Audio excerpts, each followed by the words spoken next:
I am the Vice President of the Rabbinical Alliance of America for Professional Development and External Affairs. I am the moderator and co-chair for today's conference. It is an honor to be joined with the Rabbinical Council of America, the National Council of Young Israel, and the Orthodox Jewish Healthcare Chaplaincy Listserv. Today, and you all know today is Monday, October 27th, 2025, 5 Cheshvan, 5086. We are also honored to have present today and on Zoom many who are members of various organizations. We are grateful and honored that our conference is being hosted by one of the leading Jewish universities in the United States of America and beyond, Touro University. Our presenters are nationally well known for their expertise in chaplaincy, medicine, and mental health, and all are members of the rabbinate. Their bios, including those who will be introducing each of the presenters, is in the program. Also included is the administrator of the Orthodox Jewish Healthcare Listserv. And we have in our presence Rabbi Yaakov Shulman, a distinguished Presidium member of the Rabbinical Alliance of America. We also have as a photographer for today's conference the well-known Sholem Gifter. The conference will be recorded and available in due time on each of the organization's website. And now for some housekeeping. The refreshments and collation is being hosted by the Rabbinical Alliance of America. The collation, the lunch, will be available at the conclusion of today's conference. The refreshments will be available right there. Again, I think all the cookies and everything else is coming from the bagel hole, but you also have, as I mentioned, the almond milk and gluten-free and whole wheat crackers. Bathrooms are located to the left of the security desk, one flight down. Please ask security if you need to go or you want to make sure where they're located. Please save all questions for the question and answer part of this conference. You will be able to direct your questions to any of the presenters. If you have any additional questions and this conference has concluded, you can contact any one of the presenters, and their contact information is next to the bios. In fact, not only the presenters' information is there, but those who are going to be introducing the presenters, as well as Rabbi Daniel Kramer, the administrator for the listserv. There will be further presentations planned throughout the year. And again, if anybody would like to know what I do, any questions about any of the programs, please feel to contact me at any time. And now, without further ado, we will begin the program. We will first begin with recitation of Tehillim, chapters 121, Kuf Chav Aleph, and 130, Kuf Lamed, for Shalom Israel and for all of humanity. It is an honor to call upon Rabbi Daniel Kramer, a dear chaver and colleague of mine, and the administrator of the Orthodox Jewish Healthcare Chaplaincy Listserv, to lead us with the Tehillim. Please say it along with Rabbi Kramer. Thank you. Rabbi Kramer? Shir Lamalot, Esainai El Haharim May Ayin Yavo Esri. אז לי מאים אדוני, עושה שמיים וארץ. הייתן עמוד רגליך ינום שומרך, הנה לא ינום ולא ישן, שומר ישראל. אדוני שומרך, אדוני צלך על יד ימינך. יומם השמש לא יכך, וירח בלילה. אדוני ישמרך מכל רע, ישמור את נפשך. אדוני ישמור את יצאך ולך, מידך ביד עולם. שהמעלות לדוד, שמחתי במבני בית אדוני נלך. עמדו ורגלינו בירושלים. ירושלים הבנויה עיר שחברה יחדיו. ששם לא שלטים שבטי גם עדות לישראל להודות לשם אדוני. כי שם ישאיר חיסל למשפט חיסל לבית דוד. שאלו שלום ירושלים. ישלום להם כוח. ישלום בחילך שלווה באמנותייך. למען החי וראי אדם לא נש שלום בך. למען בית אדוני אלוהינו אבך של טוב לך. אחינו לבית ישראל הנתונים מסורות בשוויון, עומדים בין בים ובין ביבשה. המקום מרחם עליהם ביוצא מישראל יחל ומישראל לרב, ומשיבוד לגאולה, השתה בעבורה בזמן קריב, ונאמר אמן. Rabbi Mendy Barachnik, Executive Vice President of the Rabbinical Alliance of America and New York State Judge of the Court of Claims and New York State Supreme Court Justice, Kings County, recorded his introduction of Dean Horowitz, standing near the Kosel in Israel. He is with his family celebrating his son's bar mitzvah and unable to be present for this auspicious occasion. And you should know that Rabbi Mendy Barachnik has had not only an alumnus of Turo, but a very close association with Turo, and very proud to do so.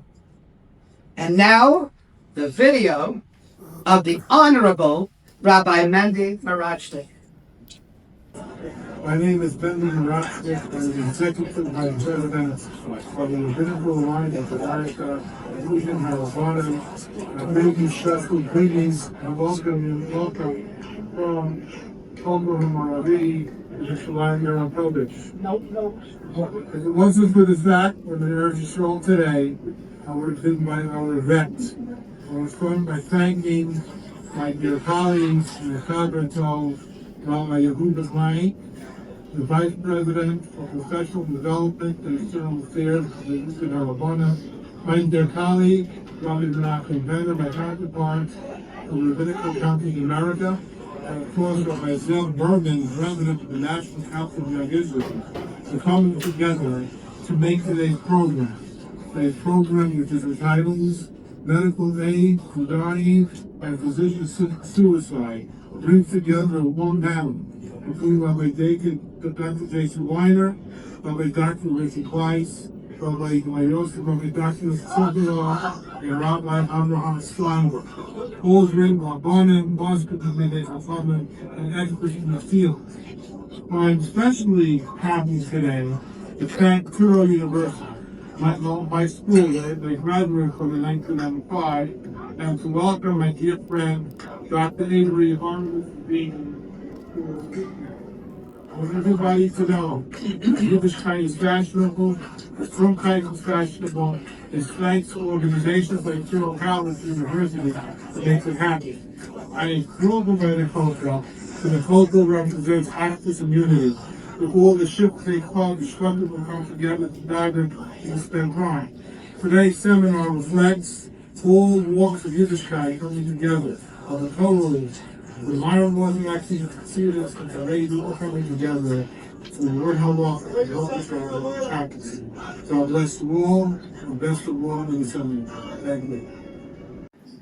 On behalf of our President, Dr. Alan Kadish, our Vice President and Resident Dean in Brooklyn, Dean Robert Goldschmidt, I'd like to welcome you to Turo University and to our College of Arts and Sciences in Flatbush. Thank you, sir.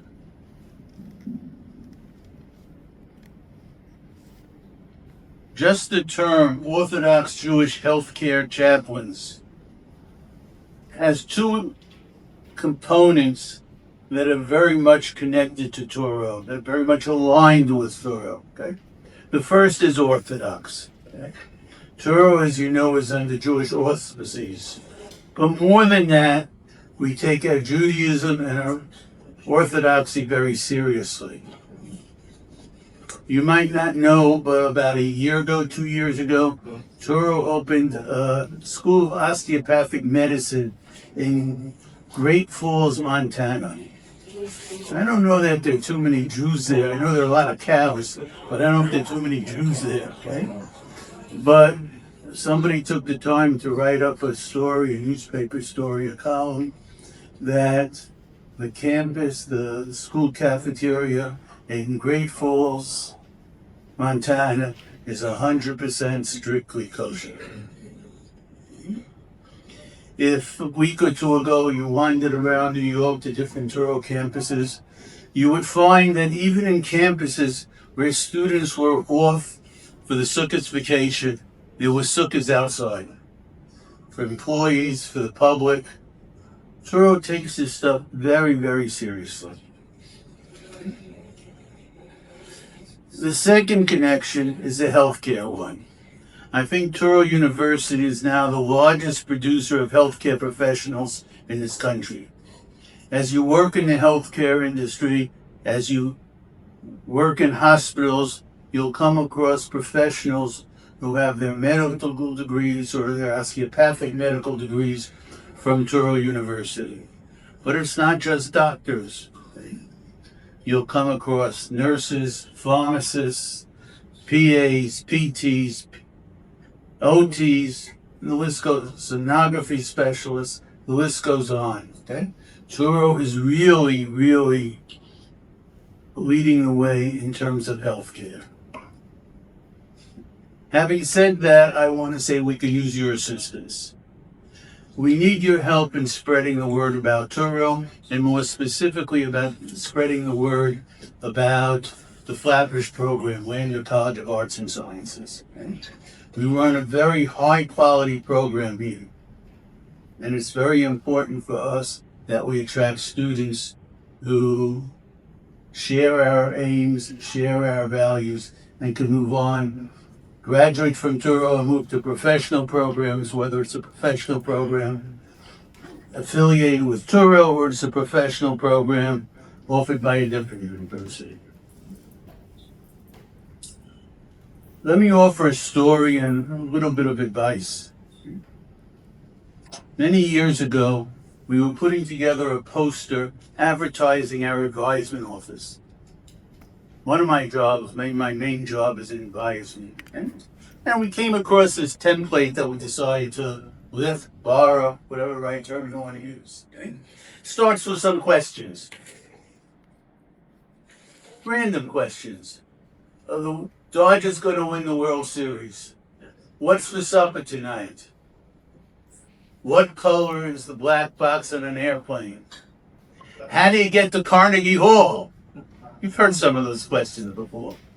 And then our punchline is something along the lines of, the advisement center doesn't have all the answers, but for questions about registration, come to the advisement center. For questions about picking your major, come to the advisement center, and so forth and so on. One of my colleagues saw me putting together this these posters, and he suggested to me that I'm leaving out the most important thing. What he suggested is that the posters say, same questions, but the punchline, the response should be, if you want somebody to listen to you, come to the advisement center. And that's really the most important function of the advisement center. Okay? I might be stepping out of my league, but I would suggest to you that while time is very expensive, it's very important. As a chaplain, there are lots of questions about kashrus, about Shabbos, about end-of-life issues, unfortunately. But I would suggest that many of your patients Any of the families of your patients really need someone to come and sit and listen to them. That listening is a lot more important than the specific advice for some people.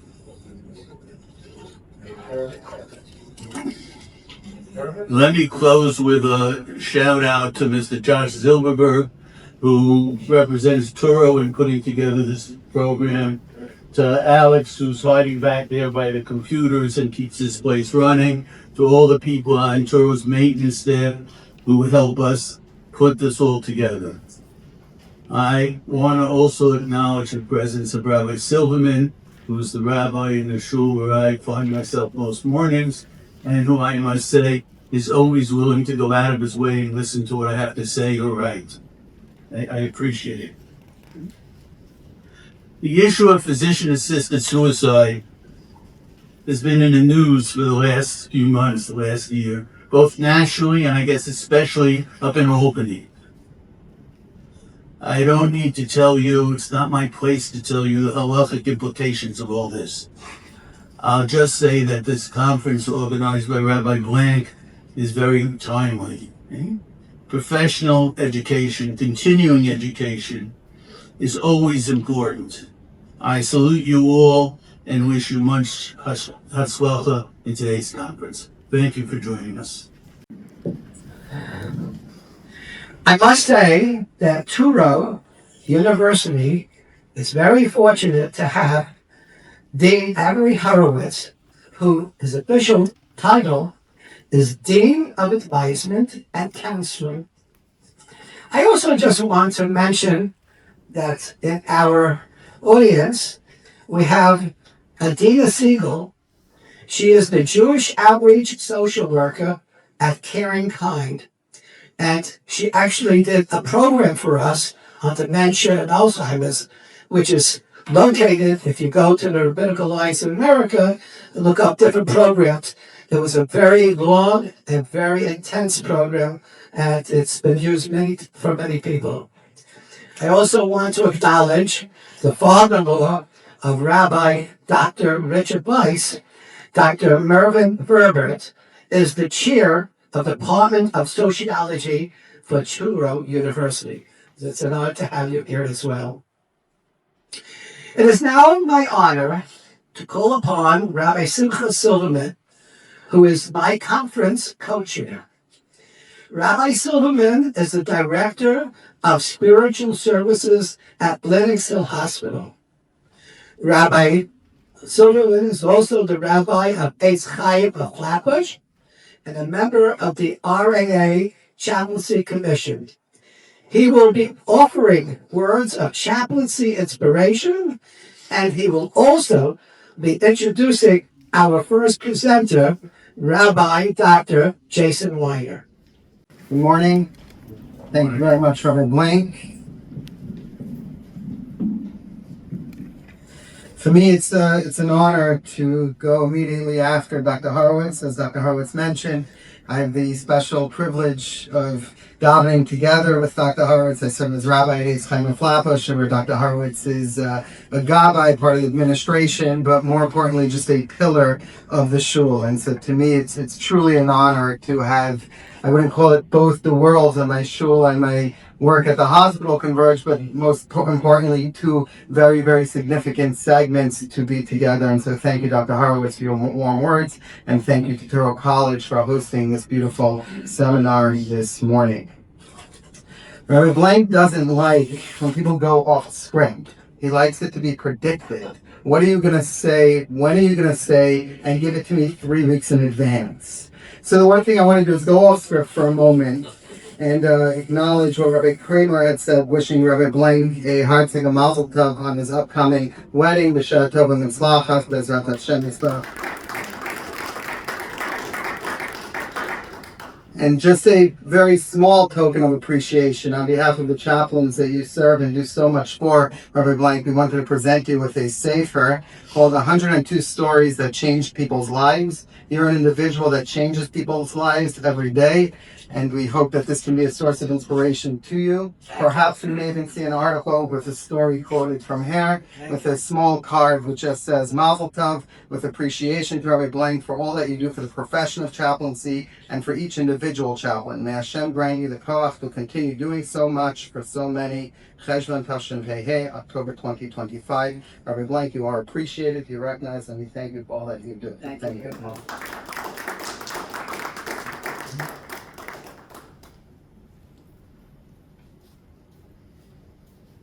Yesterday morning, I had the special schus to meet a family of a woman who's 103 years old. 103 years old, and up until last week, Wednesday, she was walking on her own 2 feet, obviously talking on her own, conversing with family. Her mind is clear. She was born in America 103 years ago and raised a beautiful family, children, grandchildren, great-grandchildren. Over the last few days, she came to the hospital. She had a significant decline. There's a hope, a prayer that please God she'll rebound, she'll breathe on her own once again. His plans to extubate, perhaps tomorrow even. And please God, we'll see her make progress towards a recuperation and recovery. One thing that struck me, and of course I was thinking about today, the family said to me, speaking about the care that she's receiving, she's in an ICU, that the doctors value life. And they picked up on that. They were surprised a little bit at that. They thought that they would bring in their mother, who's 103 years old, and when possibilities of intubation came up, the response would be, why bother? Why should you do so? Why would you put her through that? But that's not what the family perceived. And in their words, they said the team values life.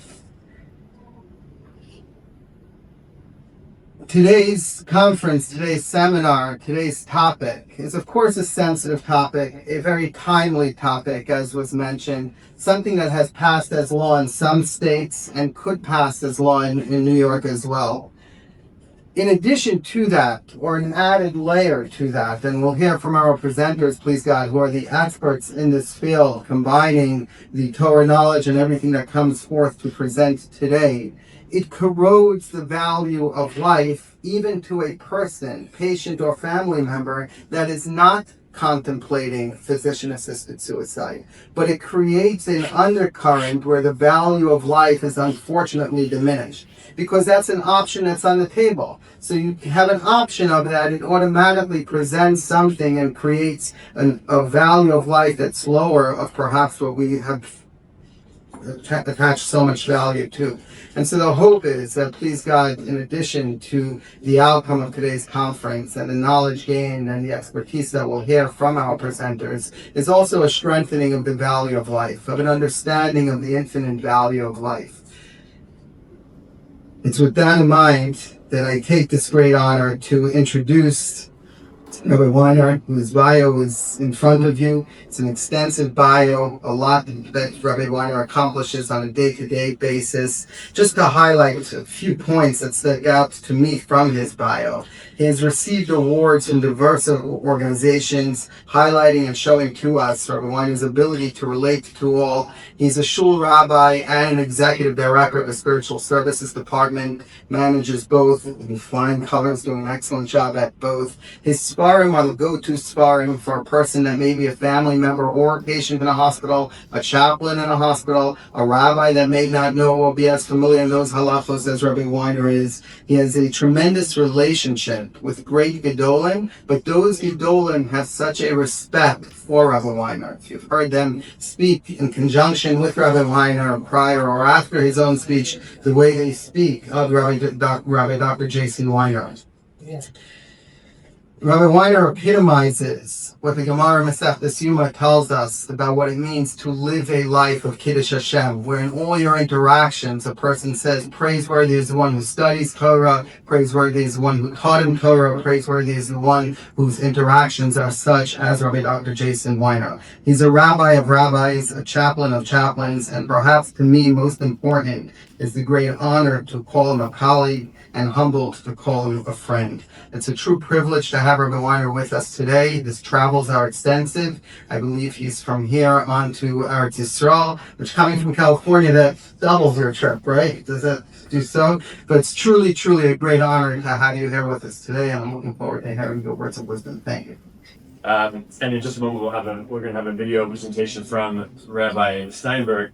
I just want to thank the Igud Harabbanim, the RAA, the RCA, the National Council of Israel, Turo, and of course Rabbi Blank for all his efforts to make this happen.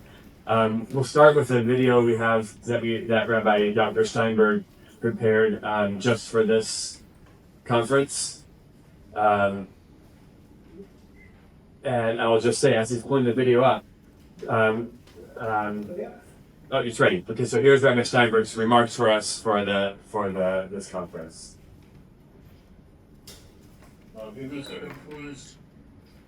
to share this video. Okay, I'll just share with you as it's being pulled up that Rabbi Steinberg was part of a group that prepared a statement about medical aid and dying, together on behalf of the Rabbanut of Israel, the Pope, the Vatican, and a Fatwa Council of international Islamic leaders as a way of trying to make a unified statement of the Abrahamic faiths in opposition to medical aid and dying, just showing the importance of kind of working together across boundaries to make a statement in regard to a traditional religious approach to this issue. Here's his basic statement that he prepared for us. Dear Rabbi Shalita, there is a big gap which unfortunately continues to grow between halacha and most of the secular medical ethics and legal systems regarding end-of-life decisions. This gap is a result of different moral ways attributed to the value of life on the one hand and the principle of value on the other. Until a few decades ago, both halacha and secular medical ethics agree that autonomy cannot override the value of life when it comes to acting euthanasia, shortening life intentionally. Hence, active euthanasia and physician-assisted suicide were forbidden both halakhically and ethically as well as legally. However, in recent years, a growing number of Western countries have turned around the way of these values, so that autonomy became the overriding value, even when the result is killing a patient. Halacha views euthanasia as a form of killing, even when people die for the request of the patient. The same holds true for physician-assisted suicide. Committing suicide is a grave sin. Aiding in committing suicide is also a grave sin. And so is the ruling in the Rambam, בכל רוצח חלק ב' המחנה, הדיבר ביטל החברו, המון הריגה בידו, וחייו מותר לנשק. Hence, we should do anything in our power to stop this progress of curing patients and aiding them in committing suicide, rather than improving palliative care so that end of life will not become a scene of killing, but rather depression and aiding in living the last period in the best possible way and improving of palliative care in all its aspects. Thank you.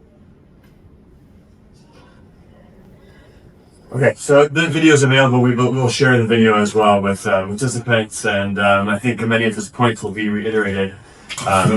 Okay, so this topic obviously is very important, as has been discussed. In California, where I live, It's been legal now for 10 years. And so what I'll share with you this morning briefly is some of the issues that we have faced in California, the things that we've learned, both what we anticipated and then some issues that we did not anticipate that arose and that I would like to share with you to help you in case it does become legal here in New York or other places where people might be listening to hear some of the lessons that we have learned. When it became legal in California, that was in 2016, we had a lot of debate how we were going to react. And actually, so I serve as the rabbi of a hospital, and it's a Jewish hospital, Cedars-Sinai Medical Center. And my position was that we should not allow it in our hospital. We typically don't have specific issues that we don't allow in our hospital, whereas Catholic hospitals, for example, there's many things that they don't allow in their hospitals. And I thought that we should take the same approach. And we actually arranged a debate. This was becoming such a contentious issue. And they prepared a debate where I was debating, obviously, the side of not allowing it in our hospital. And they put up as my debate opponent, Brittany Maynard's husband.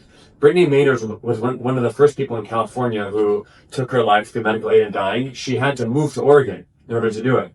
And she was a young woman who had a glioblastoma, and she, suffered a lot. And he told this whole story, and he got everyone in the audience crying. And then he finished speaking, and he got a standing ovation. And then they said, "Okay, Rabbi Weiner, now tell him why he's wrong."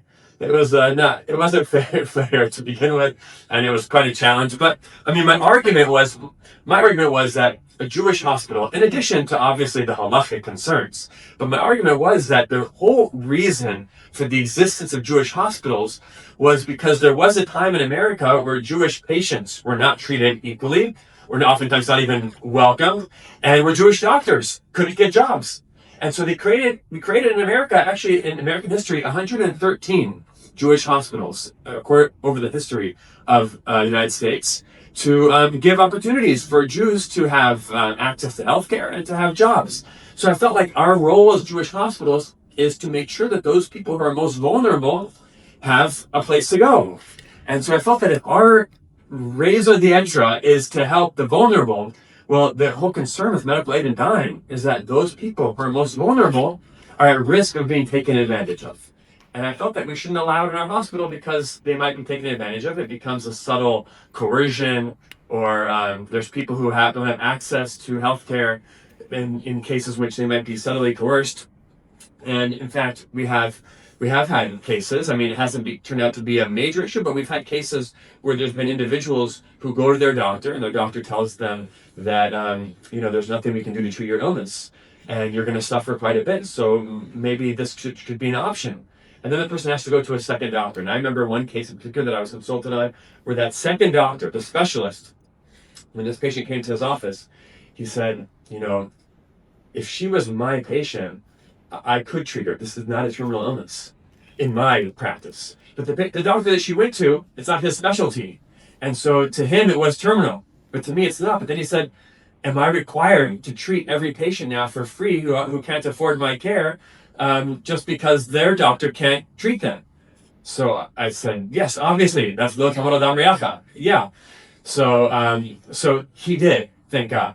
But then he told me later that his colleagues have shared with him cases where the same issue came up, and the referring doctor just signed off. Because the law is you have to have two physicians sign off. And the second physician, sometimes there's been cases where they sign off, even though they could have treated the patient. But they feel like, it's not my role to mix in. So the point is, you see that sometimes vulnerable patients could be taken advantage of, and there is the subtle coercion, and it's a fear. In addition, there's a major fear, and I'll share some examples of this when it comes to medical aid and dying, slippery slope. Sometimes there's a lot of safeguards built in to the laws, and they seem great, but over time, these safeguards erode.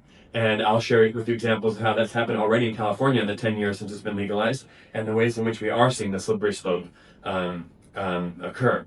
Another issue before we get into some of the things that we've learned in California that I wanted to share with you is in general, and I realized that when we were having this debate at our hospital, the organizer of this debate framed it as, death with dignity versus sanctity of life. And they said that those who advocate for medical aid and dying believe in death with dignity, whereas those who oppose it do so because of concerns related to sanctity of life.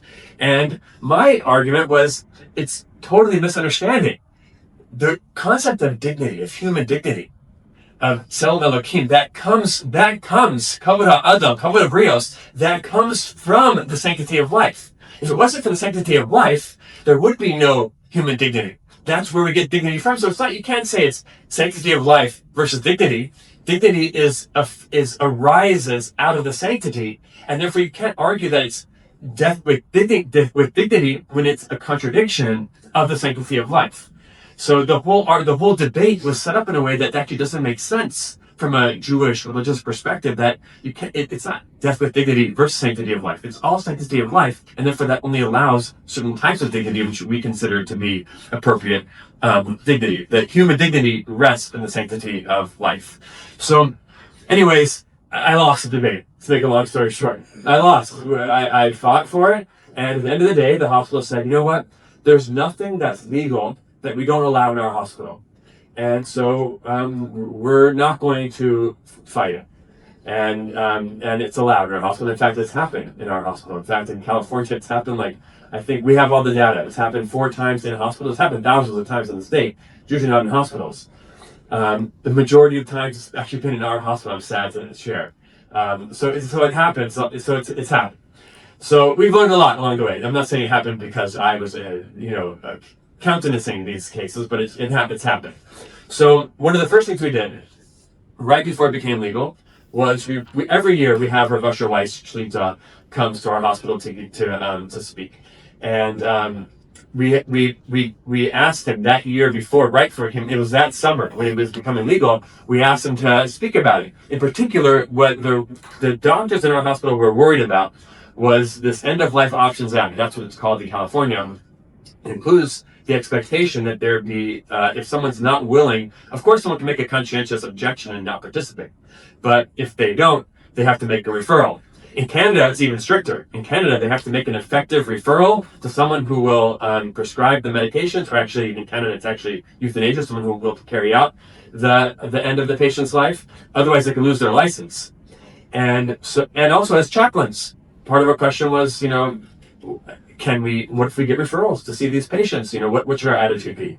And so when Rav Asher Weiss came out, and we had him speak, it's all recorded, though he afterwards, he gave us a tshuva that he wrote on the topic. It has not been published yet, though he just shared with me that his new Sefer of Shas and Tshuvas is actually at the printer right now. And he didn't tell me, though, if this tshuva is in the Sefer, but I think it is. I got the impression that it is. But we have it here. So you have an advanced copy. Here's special, for attending this conference today, you get an advanced tshuva. So here's what he told us before we look inside. He said, I introduced him. I said, Rabbi Weiss, we are turning to you. Can we make referrals? How should we relate to such patients? And what should our attitude be? And he got up and he said, I remember him saying it kind of like a facetious way. He said, Rabbi Weiner, in the past I respected the questions you asked me, but this is so simple. He said, of course you can make referrals. Of course you can see such patients. If they have a request, you should see them and you should take care of them. Obviously, he's not talking about actually assisting someone in the process of getting the prescriptions and 8 and 9, but to make a referral to someone who would. So he said, of course you should. I would prefer that you do. So we were all a little confused. What do you mean you want us to make these referrals? We're obviously a little bit surprised. So I'll read to you some of his tshuva and then explain to his reasoning, and then especially bring it down to a chaplaincy perspective, something that he shared with me once on a related case. And then you can understand where he's coming from and actually the brilliance and the wisdom of his approach. So he writes here first. You see, you have the tshuva there. If you look in the second paragraph, he's talking about this issue of effective referral, and he says, "Reishis davar omer sheyesh levakesh lechapes makom lahakel b'shela zu mishtei sibos." He says, "I want to be makel here. If you don't have, there's plenty of sheets here. I want to be makel here for 2 reasons. Here, there's more here. He says, I think we should find room to allow physicians to make referrals to someone who would do this for 2 reasons. What's the value here? Number one, he says, משום הצורך שיש ברופאים שומרי תורה ויראי שמיים. It's crucial that we have doctors and healthcare professionals that understand the frum community, that advocate for religious values. We need to have people in the hospitals that care about Torah. We all know how important it is to have an ally and an advocate in the hospital that understands Yiddishkeit and frum values and helps us to ensure that Torah is honored in the hospital. So you have to have frum doctors. The people that can help the frum Jews. And we know that by having frum doctors, they can save many lives because they can advocate for the values of their frum patients. We need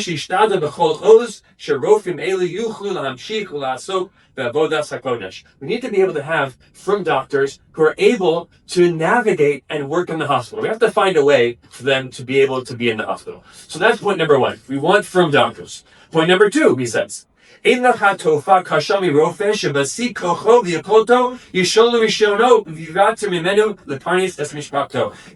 worse than a doctor at the peak of their profession to lose their license and the ability to make a parnasa for their family and the lipol la'ol al tzibur.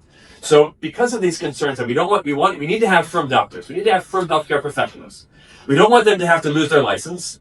ומשום כן, יש להשתדל למצוא דרך לאפשר לרופאים יראי השם ליפול במסגרת חוק זה שנכפה עליהם. We have to find some way for doctors to be able to still be doctors despite this law. Of course, he concludes, most of the hadith she'im ein svar barur lahatir, there's no way to matir making a referral. Ein chachma ve'tfuna ve'etzel l'neged Hashem. Then there's nothing you can do. If you can't do it, you can't do it, and we don't try to outsmart the Torah. But his first point is that we need to have frum people in hospitals. And if it's possible to find a way for them to navigate, despite these challenging laws that are being introduced, we have to find some way for them to navigate. So here's his main point in the next paragraph then. Because he says, and even without those reasons, those basic reasons, he says, and it's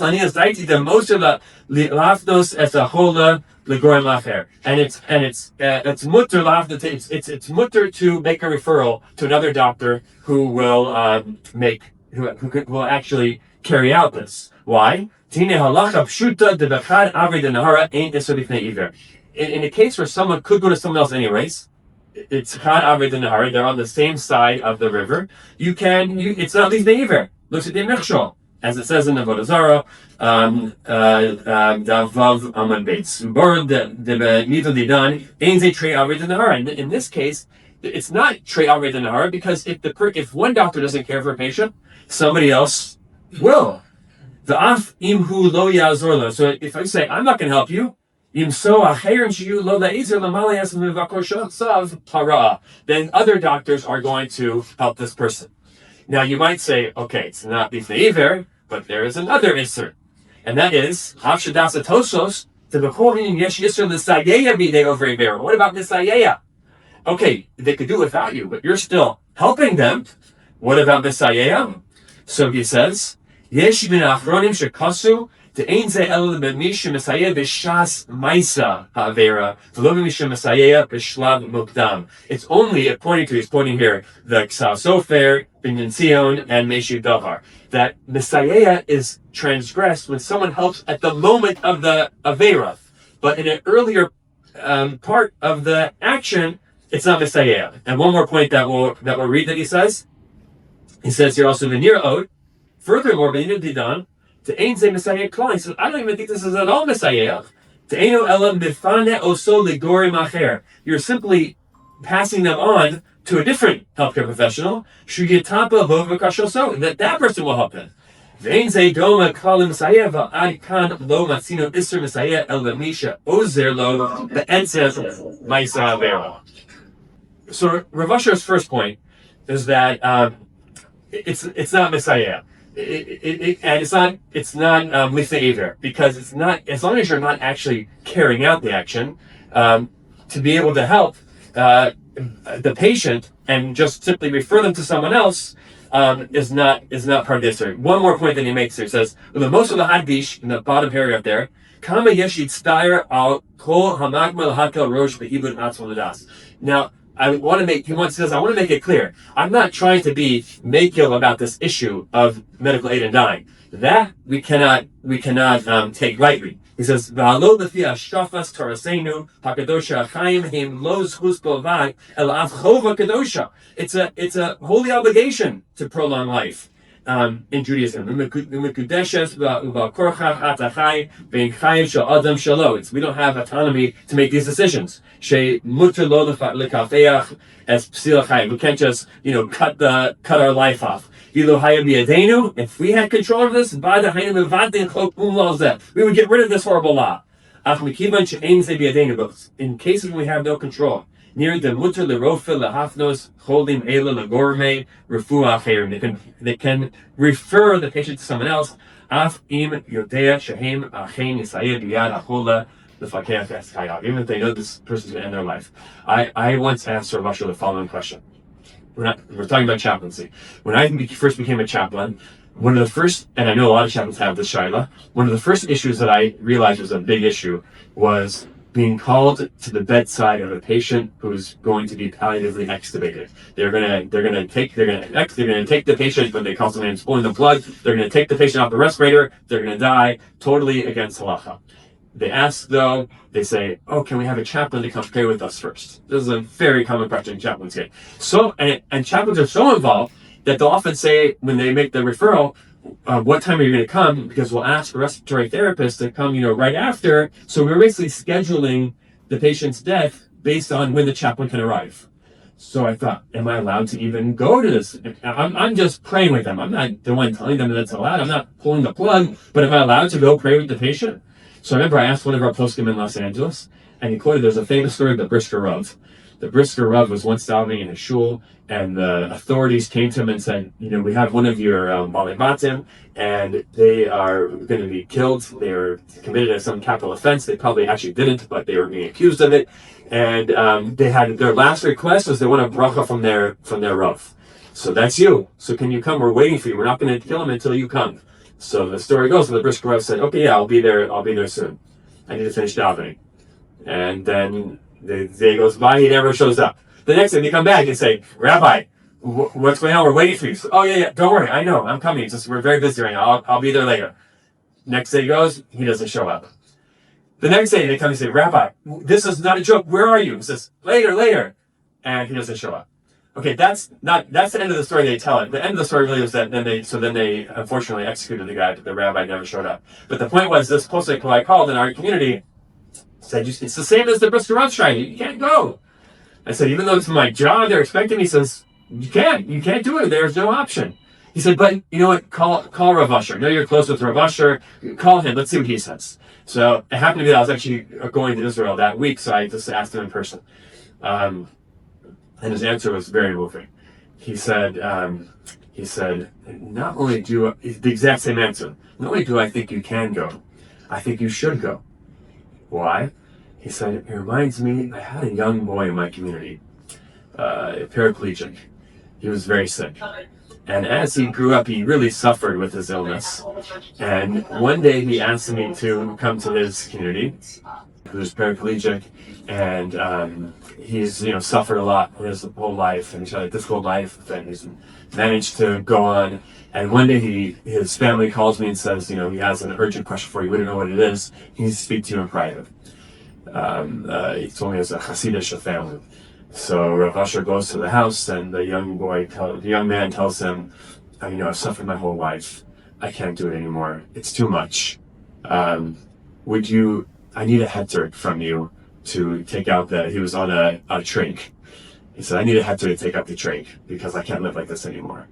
And Rav Asher says, you'll die if you take it out. He says, I know, but I can't live like this anymore. So Rav Asher said to him, there's no heter. I'm sorry, I so feel for you, but there is no heter to that. I can't give you a heter for that. So the man said to him, I thought you would say that. So instead of giving me a heter to take out the trach, would you at least just daven for my neshama? Because I'm going to do it anyways. Just daven for me. So he said, when he said that to me, I was so stuck because I realized, on the one hand, if I say yes, I'll daven for you, I'm sort of telling him, okay, yeah, I understand. You could do it. And then I'll daven for you. It'll be okay. So I felt like I can't say that. On the other hand, how can I say no to him? I'm going to tell you no, I won't daven for you? How can I be such achzarius? So he said to him, he said to me, he said, when people are in this kind of state, there's so much stress. You don't know what one harsh statement, what it's going to say. You have to be very careful.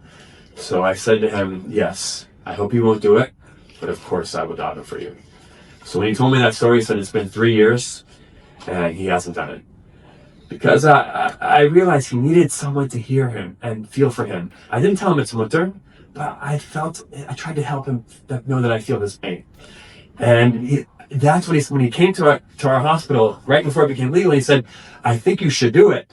What he was saying was, and he was clear about it, not that you should actually make the prescription, not that you should actually encourage it, but he says, if patients are going to be asking about this, who do I want them to ask? Someone who thinks it's a mitzvah, and then later dying, it's going to encourage them and say, oh yeah, it's great, it's allowed, go for it. Or someone who actually has moral concerns about it, and who when they look at them and talk to them, they realize, okay, maybe I should have some COVID roche about this issue and not take it so lightly. And he said, I want you all, as from healthcare professionals, to, first of all, I need you to be working in hospitals. I need you to find a way to navigate. So you need a Hector in this regard, but I need you to, so he said to me, he's like, you should go to the patients when they're having this terminal extubation. And of course you can't say it's allowed. And if they say to you, Rabbi, this is allowed, right? You can't say yes. You can't say, oh, yes, it's allowed. Normally, it says, they see me as a chaplain. They see you not as a posek. They see you there to provide emotional support. They're not asking for a heter. If they ask for it, there is no heter. But oftentimes, and this does happen a lot, there'll be a different question they ask. For example, in California, I don't know about here, sadly, cremation is increasing a lot. We have a fund in our hospital that if someone is going to be cremated, if they're willing to change and have a traditional kavura instead, we'll pay for their burial. We'll pay for a traditional burial. So oftentimes, I go to this exhumation, which is happening against halacha. And we say, we daven, and they'll say to me, do you have the number for the local cremation? This is a question we get as chaplain. And I'll say to them, I don't have the number, but I'm just, tell me more about why you're choosing cremation? You'd often say, well, it's cheaper. I say, oh, what if I told you we could pay for a traditional burial? Oh, really? Yeah, okay, let's talk about that. And there's been a number of cases where that happened. So he said to me, by you being there, you have the opportunity to help in other ways. You never know how you can help. Sometimes maybe they won't do it. Other times you help in other ways. It's important to have you there so that you can have a positive impact. In fact, at that event, someone raised their hand. She said, I'm an anesthesiologist. Can I be an anesthesiologist for an abortion that's against halacha? And actually he wrote, this is not a nat tshuva, but he wrote a tshuva in response. I have the tshuva here as well. And we won't read the whole thing, but here's what he said. He said, the mardi b'nituach hapalas ubar neged halacha. Being the anesthesiologist in this case, he says, first of all, number one, Aleph, he says there, the point is, she was not helping the actual abortion. And furthermore, in base, he writes, the anesthesiologist's job is not to do an abortion. The anesthesiologist's job is to make sure that the patient's not suffering. To make sure a patient's not suffering, that's a mitzvah. So obviously it's a very fine line. But it's a complicated issue because one thing that we have found in California, but we really learned this initially from Oregon, where medical aid and dying became legal first, and they have the most data on, is that in Oregon it was actually about 50-50. Patients have to receive the medication, right? The way it works in America, not in Canada, it's worse in Canada. In America, the patient receives the medication, or medication not really the right term for it, but the drug, and then they have to self-ingest. So about 50% of the time, in California it's about 40% of the time, they receive the medication, but they don't do it. They get it, but they end up not doing it. So one of the things they looked at in Oregon was, what induces a patient not to do it? Are there things we can do to help them make that choice not to do it? Because it's one thing they're going to get the medication, but they might not do it. So Rav Asher's point, his argument was similar to that case with this man in his community. Sometimes having compassion helps them to feel like they don't need to do it. In Oregon, one of the things that they looked at was, I'll tell you two interesting things. I'll tell you one more issue and then I'll wrap up. They asked the patients, why are you doing this? They assumed the number one reason would be depression. They thought people are depressed and that's why they do it. That's not what they found. They found the number one reason why patients made this choice was because they wanted to have a sense of control. They wanted control over their dying process. And the theory is that sometimes once they have that control, meaning now they can do it whenever they want to do it, they don't feel they need to do it anymore. Because now they're like, okay, I have control, I'm in control. Now, the reality is, and we'll have a psychological perspective soon, the reality is that from a chaplain's perspective, a lot of this is what they call terror management theory. Sometimes people are so afraid, they need to feel like they have some sense of control over the reality of their impending death. Because these are all patients that have a terminal illness. And it's not actually curing their illness, but they need to feel like they have some sense of like control over it. And so this makes them think, it tricks them into think that they have control, which they really don't have. But from a chaplaincy perspective, sometimes we can help a patient simply by listening. One thing they found in Oregon was that the amount of time doctors recorded they spent listening to the patient correlated with how likely the patient was to do it. The less time the doctor spent talking to the patient, the more likely the patient was to do it. In other words, they felt like if the patient felt like, my doctor listens to me, they have compassion, they're willing, they answer my questions, I understand what's happening, I don't feel like I need to do it anymore because I actually have someone listening to me.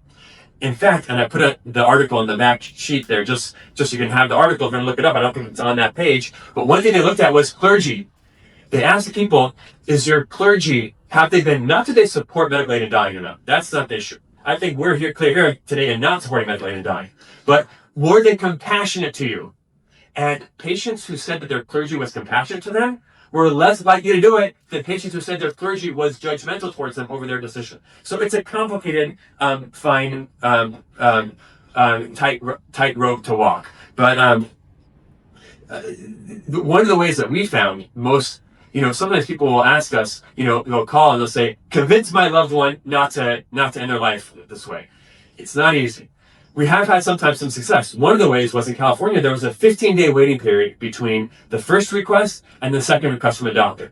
And that was intended. And in fact, the Igud was helpful in making that 15-day waiting period. In order to, that waiting period makes it more difficult. And I had many patients who would say, I'm doing this. And then you'd say, okay, here's the whole process. You have to wait 15 days. You have to go to another doctor. And they'd say, oh my gosh, this is too complicated. Forget it. It's too much. And they wouldn't do it.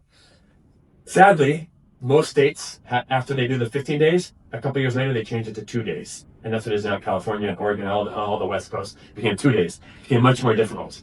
And so we had a patient, and this, I'll share the one last example, and then I'll wrap up. We had a patient, a frum man, who his family was, calling, I got to convince him not to do this, and we were trying everything. And he said, we said, it's usher and so bad, it's this and that, and your family's going to be suffering. He said, I don't care. I said, it's against the Torah. You care about the Torah? He said, I don't care. I'm doing this. And as much as we tried to convince him, he was adamant. He was a firm man, shomer shah, everything was totally firm man. But he did it, and he died. And I will never forget, this was one of those questions we didn't anticipate. We called the Chaver Kedisha, and normally the family member called. Now on the death certificate, they don't put aid in dying as the cause of death. They put the underlying illness, which is a whole philosophical, debate of what's really the right thing to do. But the family, when they called the Chaver Kedisha, this is one of our first frum people that did it. And they said to the Chaver Kedisha, okay, sadly our father just ended his life by medical aid in dying, and we need you to come pick him up for the burial. And they said, whoa, wait a second. Did he know what he was getting himself into? I mean, they said, yeah, he did it anyways. They said, I don't think we can bury him. Our local Chaver, they said, I'm sorry, unless I think we can't do this. And the other family could imagine was already so upset that he was doing this. Then they were upset that he didn't, and now the Chaver Kedisha won't bury him. So all of a sudden we had this shaila, and we had to rush to figure out an answer. So I'm just going to very briefly, as I conclude, if you turn the next page, I'll show you our dilemma. So first of all, the Aruch HaShulchan, just to strengthen their question, the Aruch HaShulchan he summarizes it so well on page 2 here. He says, we know the halacha is, someone ends their life by suicide, the Kadisha is not supposed to be involved in any way in the there. We're not supposed to have, availus. And look at how he writes. If you look in Sif Gimel there, we'll just look at that. He says, when do we know it's Ma'avidas L'Adas? He said, Ojani Nusham, this is from Smachos, Eze Hu Ma'avidas L'Adas. What is it considered to be actually Ma'avidas L'Adas? Suicide? Lo Sha'ala L'Rosh Ha'ilon B'Nafal V'Meis. It's not that just they went to the top of a tree and fell and died, Rosh Ha'gag B'Nafal V'Meis, or the top of a roof and died. Ela Zeh She'amar. They have to first say, Hareini Ola L'Rosh Ha'ilon. Hey, everyone, listen to me. I'm going up to that tree, or the Rosh Hagag, to the top of the roof. And then I'm going to jump and die. And then you see him do it.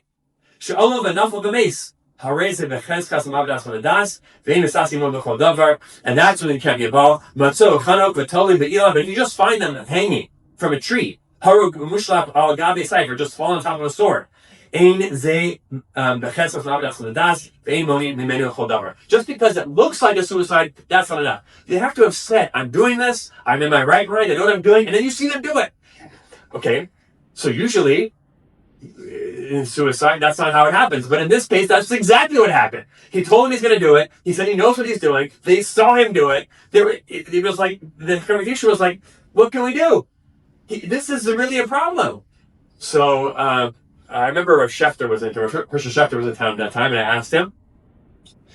I went to speak with him, and he said he quoted the Orchos Chaim, which is in the Beis Yosef. He said, I don't possibly like this Orchos Chaim, but since there is such a shita, we should rely on it b'di'evet. Here's what the Orchos Chaim says. Just briefly, we'll just read part of it on the bottom page 2 there. It says, at the end of the line there, it says, edrosh, right from Bereshis, Azhar lechonik es nafsho yachol afilu kekanani mishal v'zaria tamalomer ach. What's ach? Perush b'shas hashmad. In the time of shmad, yachol litzor atzmo lemisa with a harogas atzmo. In that case, there is one shita that to avoid shmad, a person could end their own life.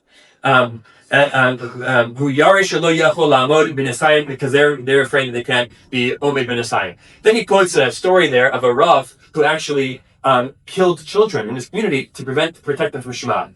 And another Rav in the community was very mad at him for killing children. You can imagine some of the focuses we have today. I don't think they compare. Some of them, it's like, I don't agree with your shita on the Eruv. I was like, okay, they had machlokas over this one rabbi's murdering children in the community, Jewish children. But he believed, you can read the story there, he believed that he was protecting them from shmad. So the other rabbi says, if you're wrong about this, you will die from a misa meshuna. That's what he says to the guy. And the other rabbi, kachavi, he died from a misa meshuna. And then the shmad ended, and the kids wouldn't have had to die.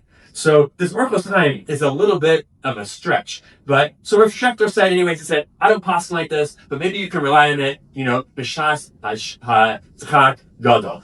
Okay, the Rabbanim in town, the Chavidisha was not convinced. So another posting in town quoted it, said, check out the Piskei Tshuva, the Samim Rosh, the Piskei Tshuva. Look on page 3. That says, someone who's very poor, they don't have food. He goes before two people, says, my life's so difficult. That's not to me. I'm gonna end my life. That's not considered suicide. Because they're suffering so much, or oni gum, or even poverty. That's his argument, right? The Samim Rosh says someone who ends their life out of such pain, that's not considered ma'avidas l'das, and therefore maybe ain't going to be made kol davar. There's one problem with this source. The Samim Rosh. The Samim Rosh is known as a forgery. And in fact, here in the Piskei Tshuva himself, it says, La Geshbanga de Harosh Chasim, right? That's when he quotes the Chassam Sofer, calls it Kizvei Harosh, not the Kisvei Harosh.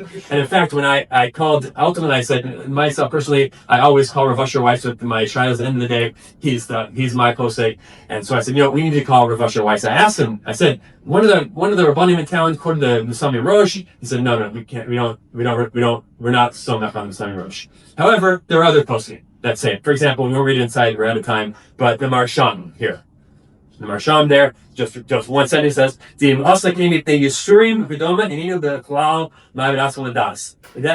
actually could be considered Omer Mutter. In fact, if you look back, and as I just wrap up now, if you look back at the Aruch HaShulchan, he really says it there. In the Sif A in the Aruch HaShulchan, he says, Klalo shel davar b'ma'av das. The rule in Psat when it comes to ma'av das is talinan b'chol ezek tliya kol shehu. If you can't have anything to rely on to say, it's not, they didn't do it intentionally.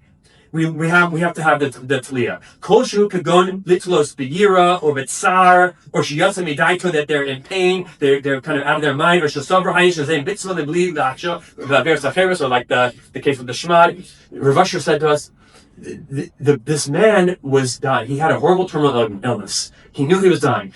Obviously, what he did was not mutter by halacha. It was obviously usher, yes, but there is existential suffering that he was experiencing. He was going through severe existential suffering. He wasn't in his right mind. Even though he said to us, I know what I'm doing it anyways, he wasn't of clear mind when he did it. Even though he says he was. It's not a clear mind. He was so overwhelmed with his emotions and his distress and his anticipatory grief. So he said, I think you can bury him, be in that you give him traditional shiva everything, because you can't call that typical suicide. And in general, we're always find some kind of psychological factor. I know we're going to discuss it here, more presentation on this. So he said you should bury him, and in the end, in fact, that's why we did. That's what we did. And that's become our policy. And so it's complicated, I know, because on the one hand, you could argue we need to have some kind of deterrent. And that's what we try to use with this guy. If someone in his family even said to him, they won't bury you, we want the Shiva. We need deterrents. I hope it's clear from what I'm saying here today, is that medicated dying is usher. We don't want people to have any positive reactions towards it. We are opposed to it.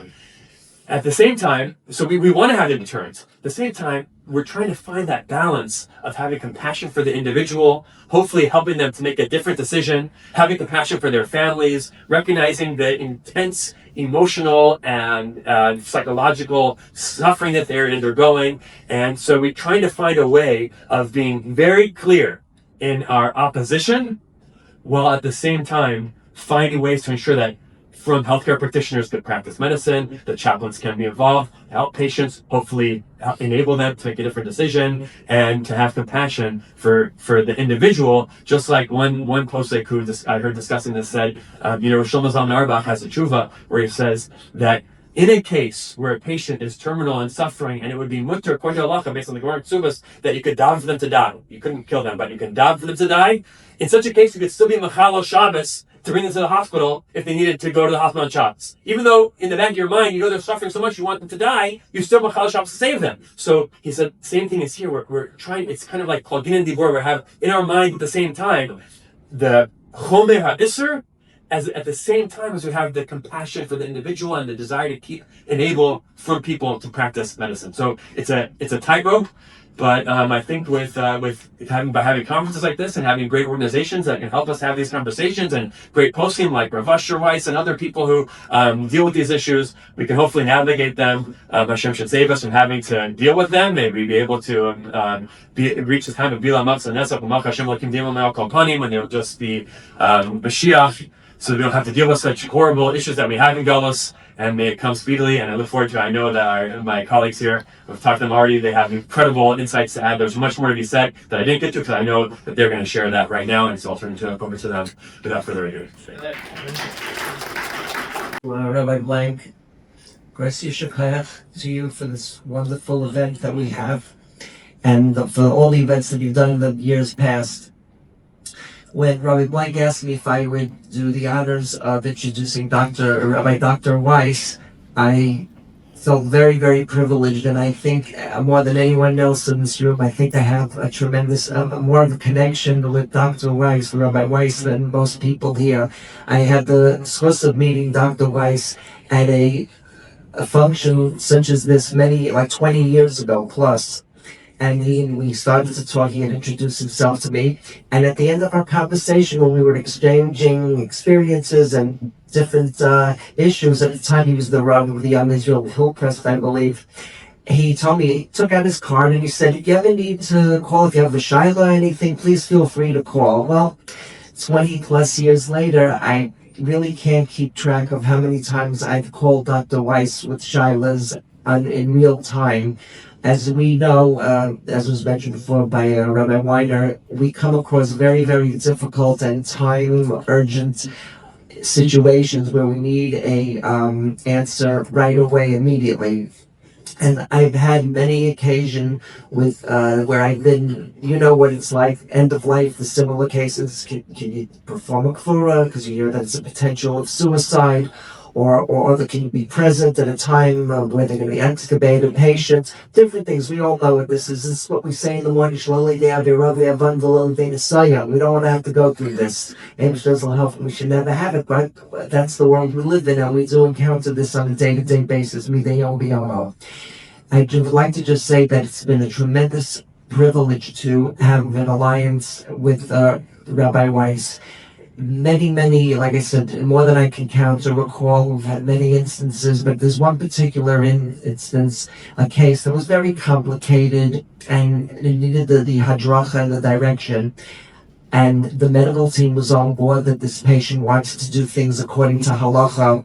And it was such that we even had a conference call that Dr. Weiss aligned himself on, and the doctors were there, the medical team was there, the family member was there who had to bear this burden of what to do. And I was so taken at this particular incident. There was such, not only the knowledge, as you're going to see, what a big Talmud Chacham, and the knowledge of being that Dr. Weiss is a physician, the connection between the combination of the two things together. There was a tremendous pastoral presence and a compassion and an empathy that Dr. Weiss displayed and exhibited, and everyone heard how he was with the patients. So I can go on and on. I have a lot of cases, but I'm not going to, because it'll take away from his presentation time. Again, we like to call Dr. Weiss to please come and present. Rabbi Dr. Weiss begins. I want to acknowledge, it's like with the big Chashiva Rav, he took off and changed his entire schedule at Spirit to make this presentation and conference today. So on behalf of all of the organizations, we have tremendous hakaras hatov and appreciation for you doing that and for you going to present today. Thank you so much.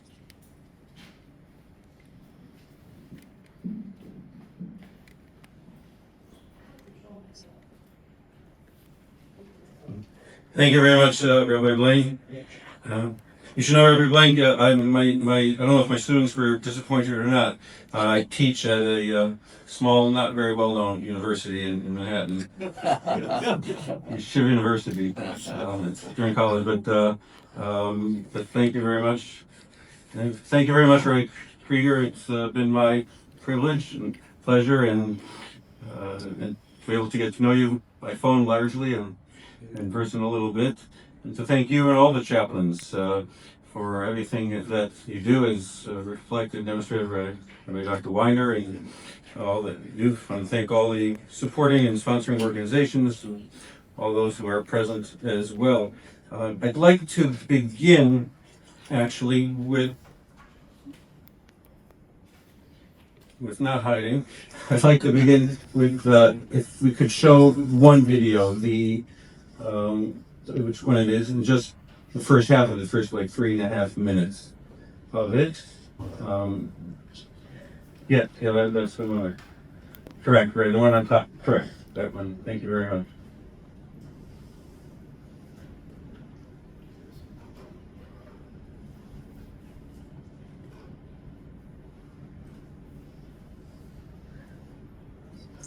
None of us gets to decide when we enter this world, but some states, 10 and counting, are giving people the right to decide when they will leave it. The day, the hour, the minute, and the way. Nikki Batiste in Voorhees, New Jersey has tonight's Eye on America. When we visited Barbara Goodfriend's home in New Jersey, we found it crowded with family and friends, a place that seemed full of life. So it was hard for us to process that this is where Goodfriend was determined to die in less than 24 hours. It's been a week of family, friends. We've done a lot of crying, but we've laughed. Last April, she was diagnosed with ALS. The disease attacks the nervous system, robbing people of their muscle control. Goodfriend is 83, a widow who spent decades working in fashion while raising her only child. A doctor told her she might not live through autumn. She deteriorated quickly, falling. The cause, she told us, were the bruises on her face. Rather than suffer, Barbara has chosen medical aid in dying, also known as MAID. A doctor prescribes a mixture of lethal medication, but the patient, who must have 6 months or less to live and be of sound mind, must administer it. This is not euthanasia, where a doctor gives a patient a lethal injection. That is illegal. Do you want to die? No, But you don't want to live the way that correct. your face. What do I could is to be in a wheelchair, to have a feeding tube. Why did you want to share your story? I hope that something will get done, something will be accomplished, so that others can have the privilege that I'm having. MAID is currently legal in 10 states and Washington, D.C., but 8 other states are considering similar laws this year. Hello, I am Dr. Plumer. Dr. Robin Plumer has attended nearly 200 deaths in New Jersey, where MAID has been legal since 2019. So I need to ask you formally, are you sure today's the day? Absolutely. Okay, and you know that when you drink the medicine, it's going to cause you to fall asleep and not wake up. It'll be a peaceful, dignified death. Do that. And you're all ready for that, okay? I'm so ready. Oh, I'm so sorry. The law doesn't require Goodfriend to have a doctor at her bedside on her final day, but she wanted Dr. Plumer there. You're going to drink this medicine and drift off into sleep, and you're going to just feel all the love and support. Goodfriend says no one tried to talk her out of it, and her daughter Carol helped her through the process. I think the hardest part in all of this is to support something so difficult and so contrary to what you want to do. The ultimate love that you can give somebody is to respect their wish, to live the way they want to live, and to die the way they want to die. I'm not afraid of dying. Yeah. I was afraid of living. Yeah. We spent the last day of Barbara Goodfriend's life with her and her loved ones, the room full of unmistakable emotions. But the calmest one there, the woman in the bed who made the choice to die. For Eye on America, I'm Nikki Batiste in Voorhees, New Jersey. Thank you. Yeah, there's another after the death. That's what I want to say. Thank you. Needless to say, some of what I want to share overlap with Rabbi Weiner and reinforce that which he had expressed. Not that he needs a reinforcement, but the information and ideas are certainly worth reinforcing, and as well as to present some additional specifics that I think are important, as well as at the outset that a slightly different or additional but different perspective as well. Last month in Switzerland, there was a Holocaust survivor by the name of Ruth Posner. She lived with her husband in England, but she wasn't able to legally do this in England. So she and her husband, in their 90s, she escaped Treblinka, and she with her husband went to Switzerland to a clinic there to engage in medical aid in dying. Switzerland, they took whatever medications together, and they died. That was last month in September. I mention that not only because of the fact that it's very sad, considering she was a Holocaust survivor, but I mention it in particular because she did not have a terminal illness. And with that, I'd like to express the idea that I feel it's very important to have an appreciation and even respect for medical aid in dying legislation here in the United States. And from that perspective, appreciating the legislation and the goals and the motivations, to be able to then be able to kind of disagree or oppose it from halachic perspectives and other perspectives as well.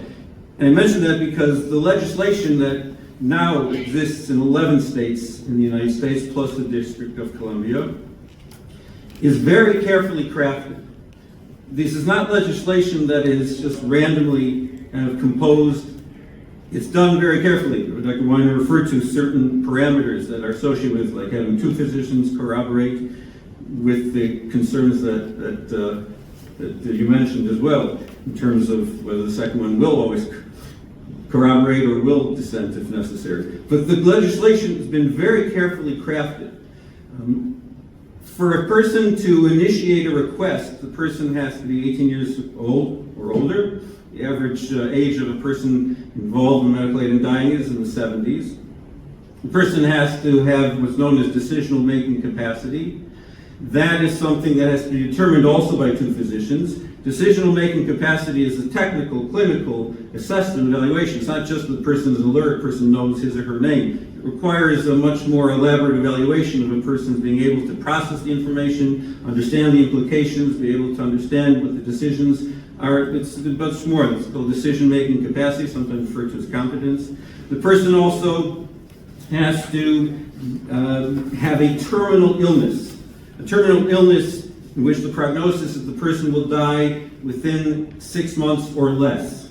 6 months or less. And that has to also be determined medically well. And in many states, there used to be more states. In New Jersey, it still is. There's now legislation being introduced to rescind that, but the waiting period of 15 days is something that's very important. In New York State, there is pending legislation that has been passed by the New York State Assembly, New York State Senate. It has been on Governor Hochul's desk for a number of months now, and it is awaiting her decision to either veto it or sign in. It's actually interesting. She's of Catholic orientation, a very religious Catholic woman. Her mother died some years ago from ALS, from amyotrophic lateral sclerosis. I will mention parenthetically that one of the things about that video that struck me is that she does not look like anyone with ALS at the end of her life. She looks very...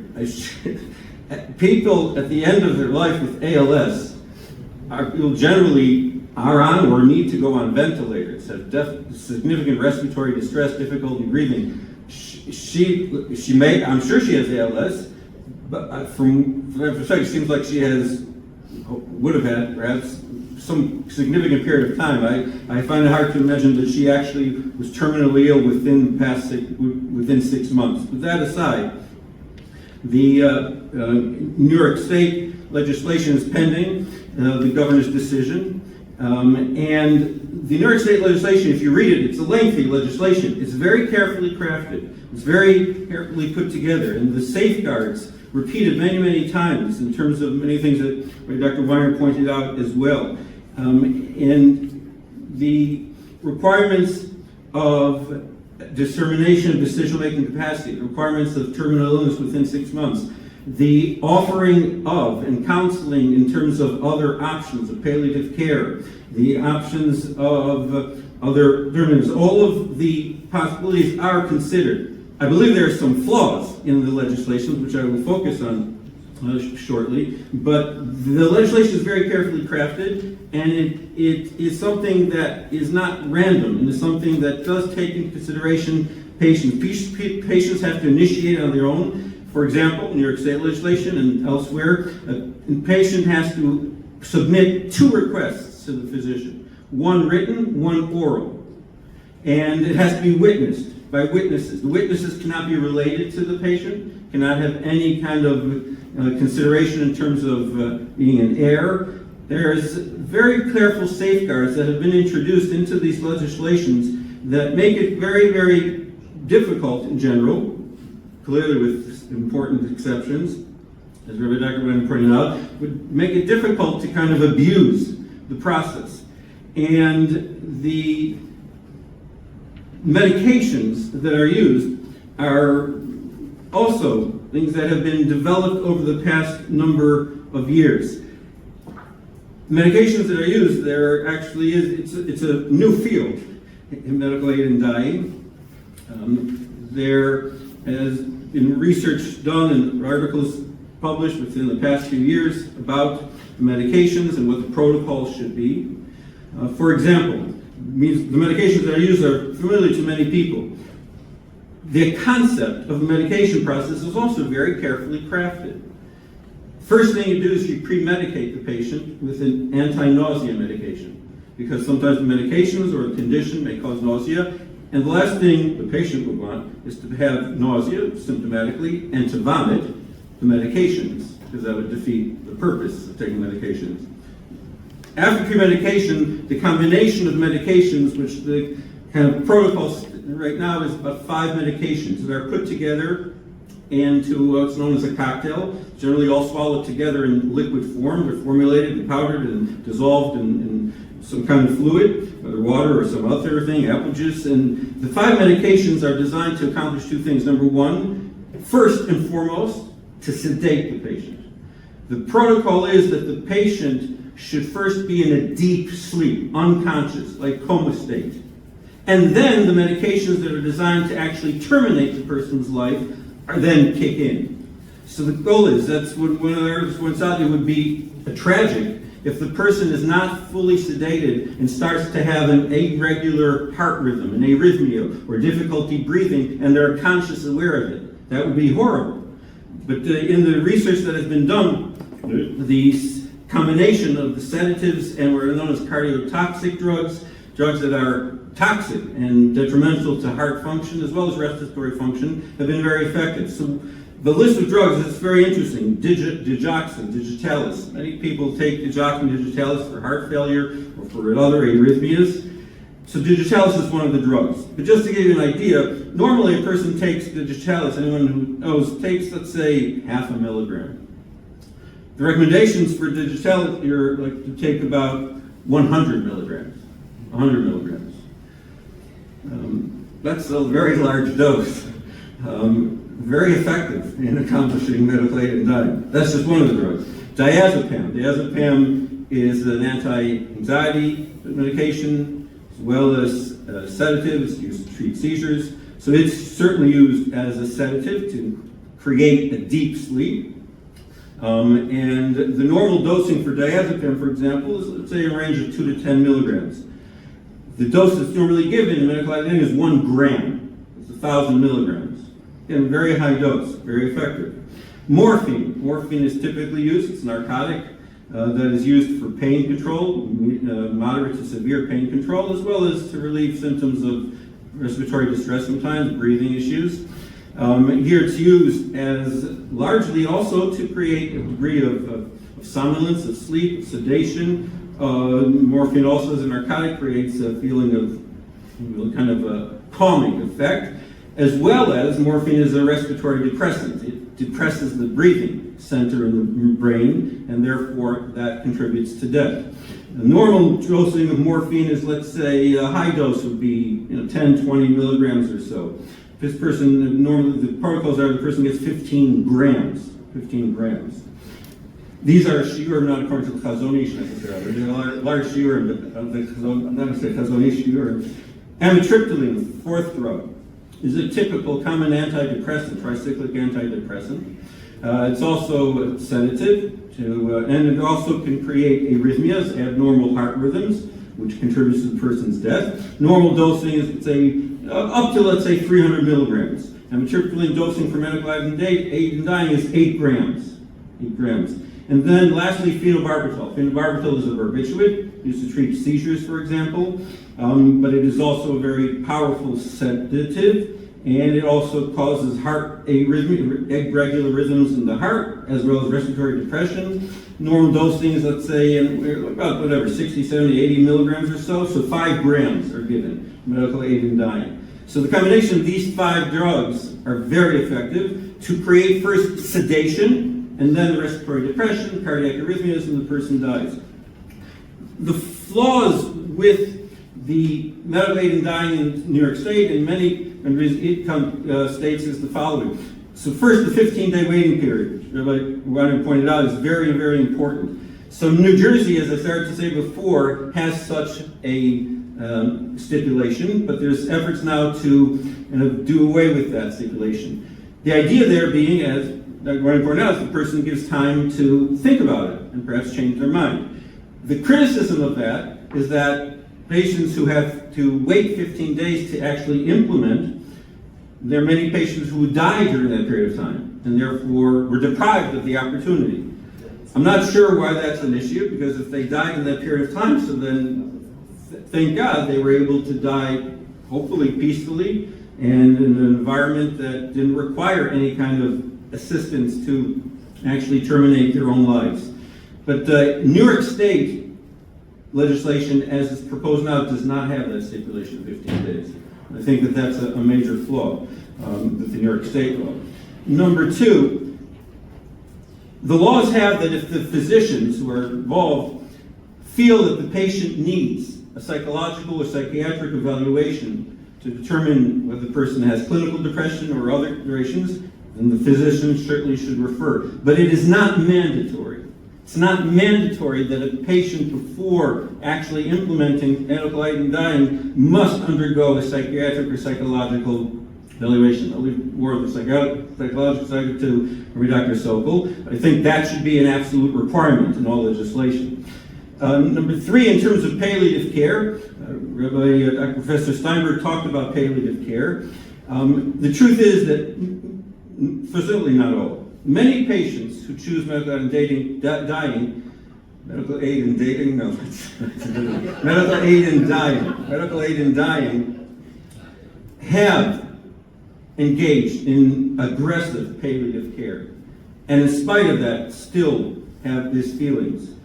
But many have not. And there should be not only a requirement that the physicians evaluate that and determine whether or not the patient needs psychiatric or psychological counseling or evaluation. That should be, again, an absolute requirement, because internists, family practitioners, oncologists, whoever are the physicians involved in the basic care of the patient can certainly be very qualified, but they're not trained expertise in psychology or psychiatry. That should be also. And the New York State, for example, does not specify the drugs that are used. Again, they're not saying that this legislation should dictate the dosage and the exact indications, but it shouldn't just be left kind of hanging. There should be a protocol that this organization, whatever is consulted regarding specific protocols of medications, rather than leaving it kind of randomly. There are appropriate protocols for those who want to accomplish this, and inappropriate protocols can only cause not only failure, but suffering of the patient. So I think those are very important. And the last thing in terms of the flaws is that what's oftentimes omitted, and I think you referred to it also, is that engaging with the patient in understanding what it is that the patient is trying to accomplish. In medicine, we call what's known as a chief complaint. Patient comes in to see a doctor, it's going to, what brings you here? What is the main issue that you are here? What's your chief complaint? So asking similarly, with respect to people who are interested in engaging in medical aid in dying, what is the main reason? What is it that is motivating you to do this? What is bothering you the most? There's an anecdote that's an actual case that's recorded in a book called Medical Ethics by Dr. Gregory Pence.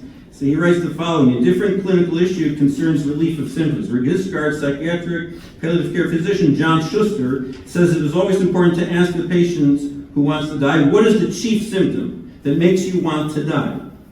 He observes that often the chief symptom is not what outsiders would predict. One of his patients suffered obviously from air hunger, but that was not his chief complaint. Instead, he missed going to a public park with his trailer. That was his chief complaint. So visits to the park were quickly arranged by hospital volunteers. The chief complaint is often most patients who are engaged in medical aid in dying are cancer patients. Many of them are amyotrophic lateral sclerosis, other respiratory disease, other conditions. Most are cancer patients. And the single most common, as you mentioned, about the reason for the trying to engage this is the loss of autonomy, the loss of independence. Losing one's independence is a tremendously, tremendously painful experience. Losing autonomy and losing independence, she referred to it in the video as well. And it's very, very, not only scary, it's very, very frightening, but it's very, very painful. The physical pains that people experience are also a major symptom, but not necessarily the main. Loss of autonomy is the single most common reason why patients want to engage medical aid in dying. And that perhaps can be addressed if there would be a more aggressive, more expansive approach to medical aid in dying. I want to mention that in the idea that the term that I've been using, medical aid in dying, the conference is called medical aid in dying / physician-assisted suicide. So for my presentation, I just want to draw a distinction because it's important to draw a distinction, leaving out the terminology. There actually are medical organizations that have, I think, petitioned to have the term physician-assisted suicide not be associated with medical aid in dying. They don't want the word suicide at all connected with medical aid in dying. With that aside, it is important to distinguish between active euthanasia. It is important to distinguish between a physician assisting in suicide in the way that the physician is much more active. Like, I grew up in Michigan, so my colleague, Dr. Jack Kevorkian, is very, very well known. So Dr. Kevorkian, what he used to do was he used to set up an IV for patients. He used to start the intravenous flow with saline solution, salt solution, and he would have other bags of medications, and then the patient would then flick a lever, and the flow of the medications that would kill the person would flow in. It's very effective, and I don't know that it accomplished the same approach in terms of sedation and then the person dying, but that's what he used to do. But that's different than this.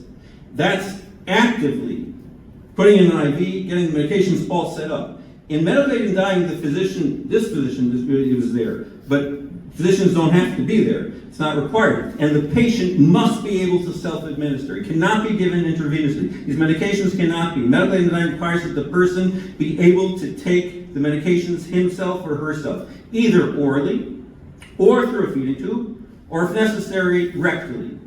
So the physician prescribes the drug. Physician doesn't deliver the drugs. Patient picks it up, or somebody else picks it up from the pharmacy delivers, whatever.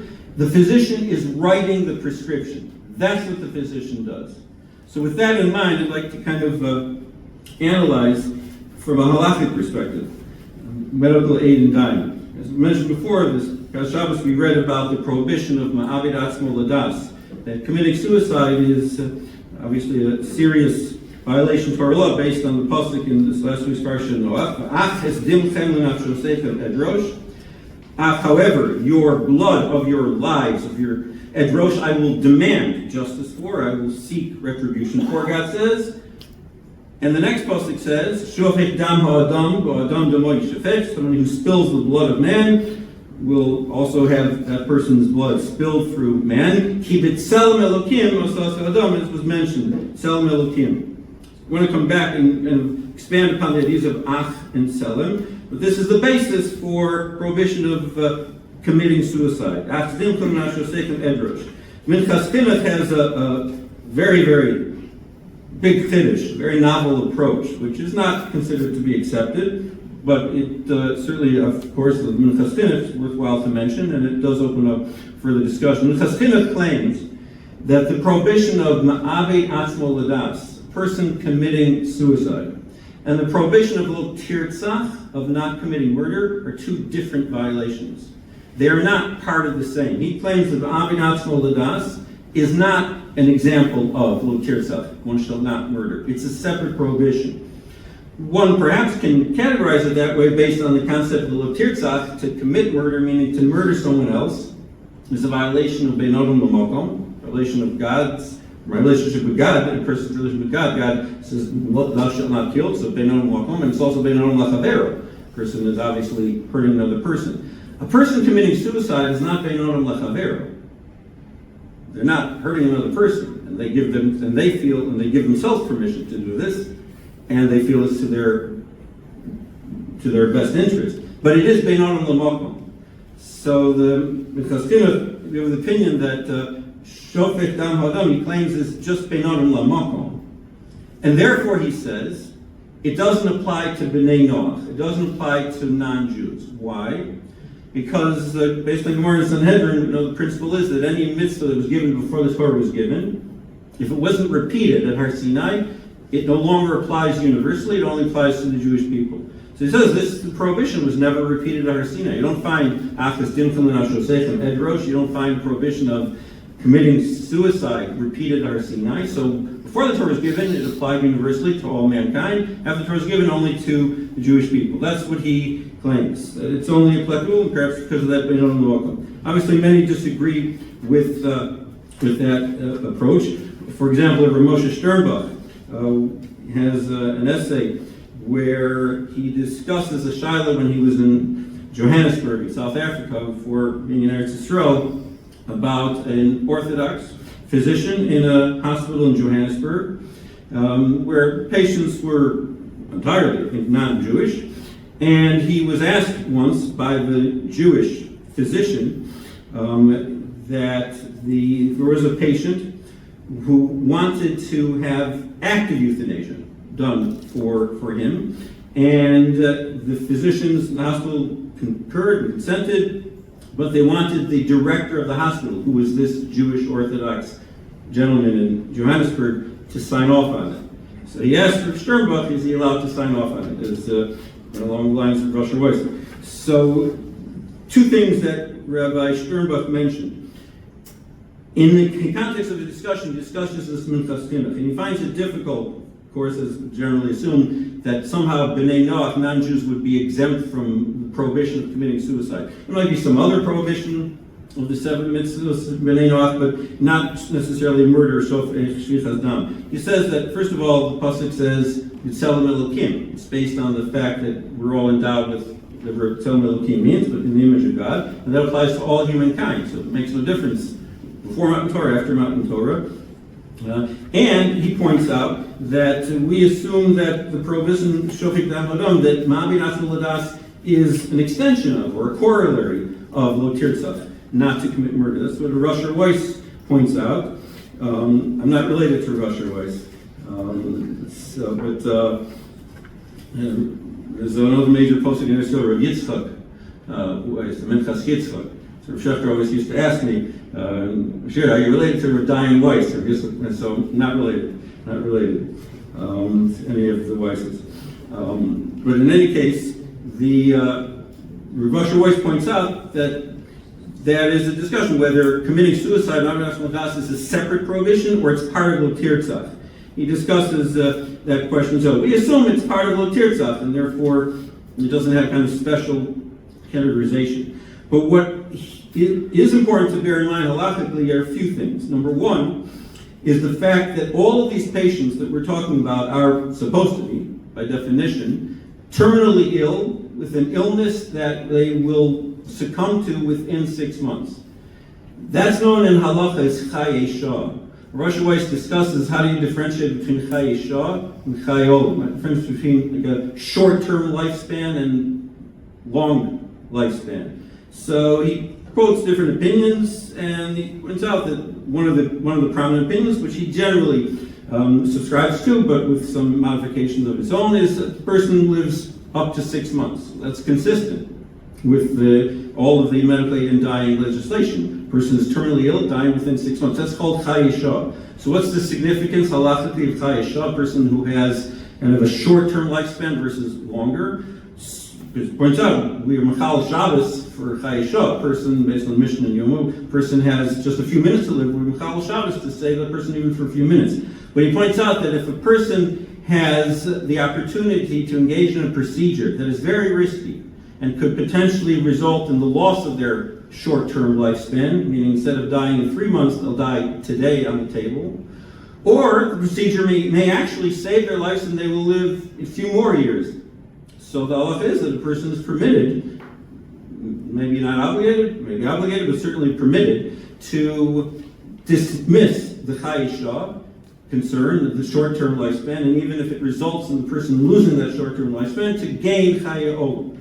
That's not what we're talking about. We're talking about dismissing short-term lifespan, but not just wantonly, though. It's for purposes of alleviating suffering.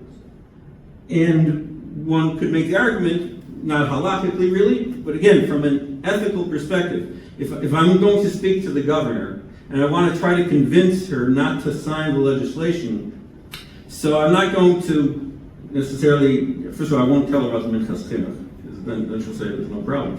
But I won't say l'chayol and chayishav. The point being that there is a notion that is legitimate to a certain extent within the legislation, even from a halachic perspective, of differentiating between short-term lifespan and trying to alleviate the suffering versus long-term lifespan. Rav Asher Weiss actually has a discussion about Ma'alei Ladas specifically in the context of suffering, as Weiner has in his sources, with Beis Yosef quotes in terms of Shaul. Because with King Shaul, who committed suicide in some form or fashion, whether Shaul was justified or not justified, but the rationale, Rav Asher Weiss points out, there are two opinions.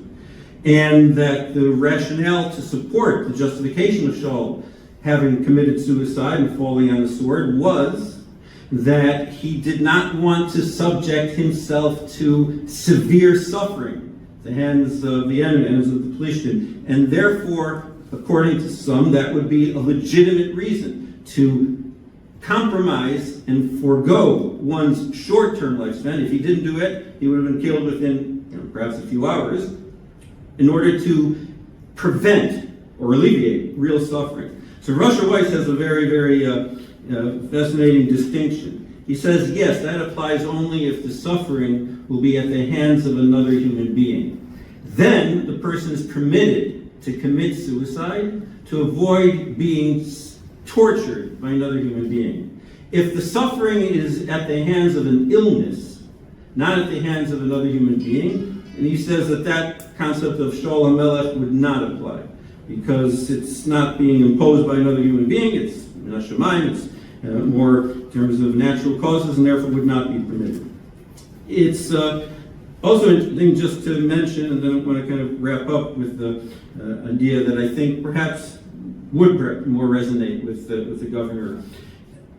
For that, in terms of a person committing suicide, taking their own life with this cocktail, and alleviating their suffering or pain. So if one dismisses the minchas chinuch, if one dismisses the short term, if one dismisses the idea of alleviating suffering because of the concept of Shaul HaMelech, and it's not humanly imposed, it's more natural causes, there's another consideration in terms of the physician's involvement. Unlike Dr. Kevorkian, the physician here simply writes a prescription, sends it off. So does the physician have to really worry about that so much? So there's an interesting article that many years ago in a series of volume of works, Halacha Refuah, by Rav Yisachar Dov Frimer. So his question at that time was, in Eretz Yisrael, there was a Rofei Echad Charedi, an Orthodox physician, Menahel Beit Cholim, and the director of a hospital, who was asked to authorize a heter to, in this case again, euthanasia, active lahamit b'samim gor beit cholim, to administer medication. Again, it's not medical aid in dying that the patient takes, it's more the physician, let's say, administering. This person had cancer, but he talks about whether the menahel is permitted to authorize. So he talks about lifnei iver, that physicians stating or not. Dr. Weiner pointed out that discussion in the context in which he did. And then he goes on to say, but that doesn't apply here.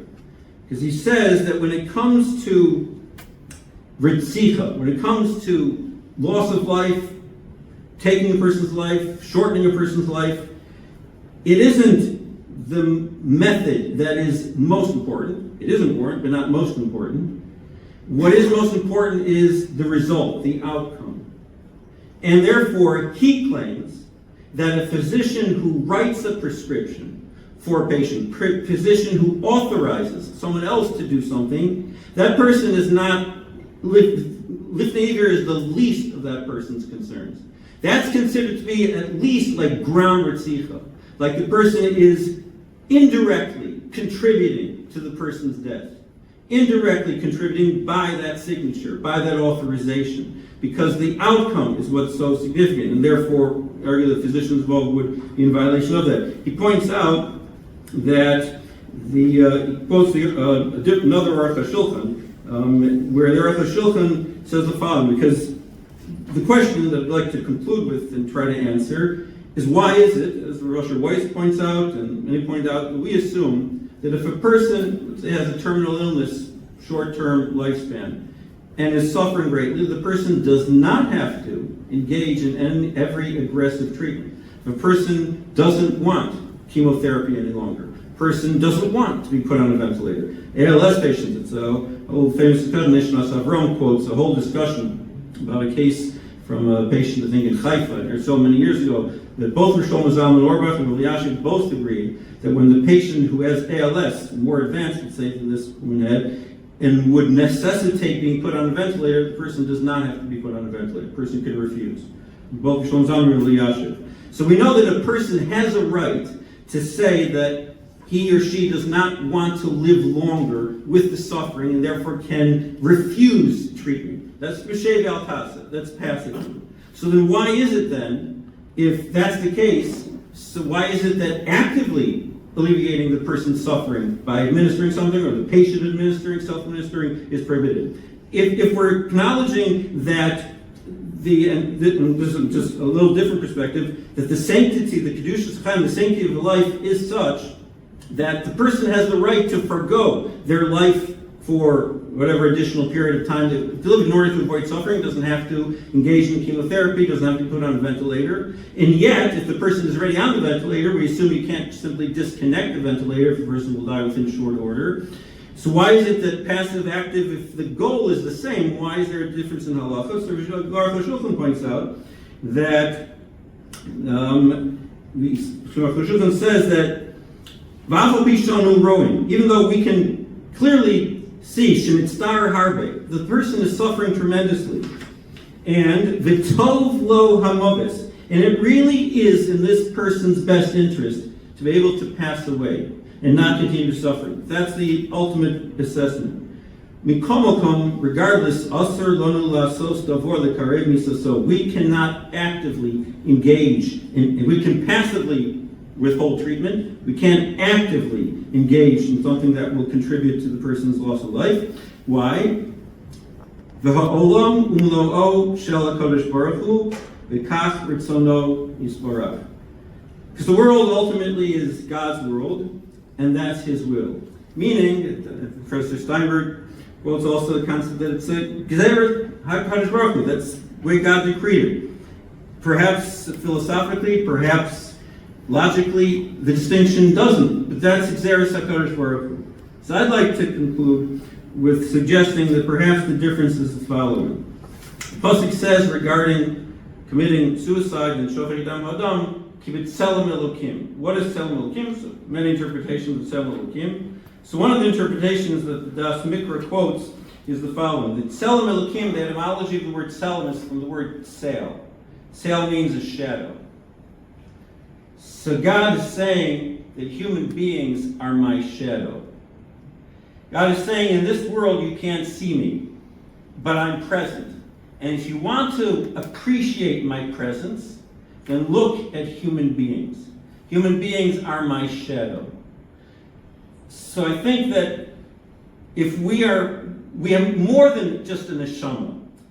We are God's shadow, like an outgrowth of God, an extension of God, but we kind of represent Him. We're like a silhouette of God. Based on that, if every time one person, human being, passes away, a little bit of God kind of is removed from the world, because that person was one of the components of God's shadow in the world. So that person kind of passing away. So God says, if you have an illness, I don't want my shadow to suffer. I don't want people to think of me by looking at the person as if somehow suffering is what I want. So that person has a right to refuse treatment. But God forbid, God says, that anyone should actively remove part of me, part of my shadow from this world. To actively remove part of God's shadow from this world, that is not permitted, because that removes and diminishes the presence of God and divinity in this world. So a person needs to ask God permission before performing. Besides the physicians, besides the psychiatrist, besides all of that, needs to ask God. And God says, passively, yes. Actively, to actively remove me, no. My shadow needs to stay until such time the person passes, hopefully with a more aggressive approach if possible, with palliative care and other aspects of the person's life, but only passively. To actively remove God's shadow from this world, that would be prohibited. Thank you very much. Thank you, Rabbi Dr. Richard Weiss, not David Weiss, Richard Weiss. I'd like to just add a few things. It's so important that a family, and speaking, of course, to their posek, that have a doctor who's familiar with the halachos, and not just a doctor who knows the medical side of it. On a personal note, my late wife had esophageal cancer. She was diagnosed. We never gave up hope. And after she was nifta, the doctors told me, Rabbi Blank, at the time they called me Leonard Blank, do you know that what your wife was diagnosed, she really should have lived maybe 10 months? She lived for 3.5 years. I was very fortunate to have a very special person, Rabbi Ausch, and he was able to connect me with this doctor from Sloan, and he tried everything, and it was just very, very special that she lived for so many years. At the end of her life, the family, of course, didn't want to give up. The children, my children, stepchildren, we don't want to lose her. We didn't want her to die. We wanted for her to live forever. At the very, very end of her life, she said, that's it. I can't have any more treatments. We were very, very close with Reb David Feinstein, Zecher Tzadik Livracha. We asked many shilas. It was very hard for the children to hear my wife say, enough. I can't go on. This is at the very end. And she refused to give up until the very end. She had tremendous hope, tremendous amunah v'tachlim in the Eibishter. We had wonderful doctors at Sloan. We had others, many special chashuv people who gave support. But at the end, she made her decision that she never wanted to give up. So it's not so simple to say we got to do everything. We don't know what we should do. That's why it's important to have a rav, a rabbi, who's familiar with all of these inyanim. Not everybody knows everything. We need to go to somebody who's familiar. If the doctor, if the family says, I want to continue, nobody says you can't. If that's the wish of the family or the patient, gesund to hate. Why not? But it's up to the family and the paisik to be in touch with a doctor who's familiar with all of these inyanim to make the right decision and the right encouragement and what the right thing to do. So I say this title of this conference is, and I will repeat, Medical Aid in Dying, Physician-Assisted Suicide, a Halachic perspective. The chaplains, rabbis, and physicians' mission to be a source of inspiration, faith, and halachic guidance in today's challenging times. It's so important to be able to say and to go seek the guidance of a posek and the guidance of doctors who can work together with the family on helping the family and the patient make the right decision on what direction to take. Palliative care is very important. And we had, when I worked for hospice, for MGHS, we had patients who actually graduated from hospice. They received excellent palliative care. But always it was very important to find the right source of halachic inspiration. And if the family wishes, or the chaplain, or the patient wishes to continue what we call aggressive care or other types of medical care, nobody is going to say you're not allowed to from the halachic perspective. They should discuss it again with their posek and with their doctors on what is the right direction to take. And that's very, very important. Always involve the halachic area, but do so with the right people who are familiar. Rabbi Tzfanya Krieger has shared with me many times. He himself, by the way, is very learned. He's a Ben Torah. He's very knowledgeable in learning in halachos. But one thing Rabbi Tzfanya Krieger has shared with me many times, he did not want to take it upon himself to make a decision as offering advice as a chaplain to the family without first speaking to Rabbi Dr. Richard Weiss, who advised him the halachic area, what's appropriate, and the direction he should take in guiding the family and the patient. And for that alone, we can see how important it is that we all work together for the sake of the person, and that we have to, HaKadosh Baruch Hu, that a patient and the family should be able to live Yamei V'Esrim Shana. With that, I take now my next individual introduction of Rabbi Yosef, Dr. Yosef Sokol. It is my honor to call upon Rabbi Mela Press, PhD, who will be introducing Rabbi Dr. Yosef Sokol. Rabbi Press is the chair emeritus of the psychological department in Truro. He has a long-standing involvement with the interface of halachic principles with psychological and ethical matters. I now call upon Rabbi Press.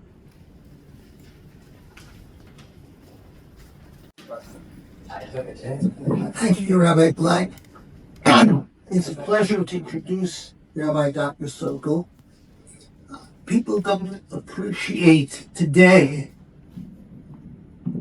the challenges that people go into the mental health professions, and especially psychology, are confronted with in all the areas of traditional values. When I first came to graduate school about 60 some odd years ago, I was appalled by what I discovered in NYU in terms of the abandoning of traditional values. I was not coming from a Haredi yeshiva. Surah Machsavti is YU. All my learning by Mori Rabbi Zatzal was in NYU for many years. And then I came to NYU and I discovered horrendous things, ranging from my best professor whoring around with one of his graduate students while his wife was a member of our class cohort, and on and on. So that the challenge to be in the field of psychology and at the same time not to have forgotten one's source of values, what one stands for, what one's principles are, was a challenge even many decades ago, and it has only gotten worse with time. And so, in producing Rabbi Dr. Sokol, who was much younger than I and whose name you will probably hear many times in future decades, it is a pleasure to introduce somebody whose deep commitments have not been eroded or worn away by what has gone on in the mental health professions in the present time. Rabbi Dr. Sokol is not only a Lamdan from a family of Lamdonim, but his professional work is deeply involved with the integration of the best of modern psychology with traditional Torah values and their application both theoretically and practically in his current work. He is a clinician. He is a member of the faculty of the doctoral program in psychology at Touro. He is a prominent researcher connected with the VA. He has written a wonderful book about the integration of theoretical and clinical approaches to dealing with mental health problems. All of you who are interested in psychological treatment would be well served by reading his book, Be Godly. And so it is a pleasure to introduce somebody whose name you will hear often in the future, Rabbi Dr. Yosef Sonka. Lovely introduction. So, as the last of this panel,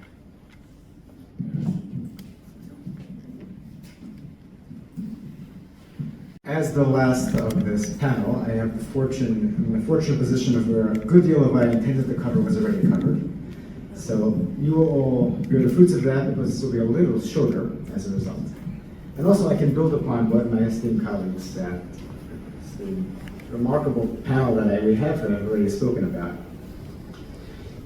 I want to, instead of talking directly to start with the halacha perspective, I want to start by talking about why does this occur?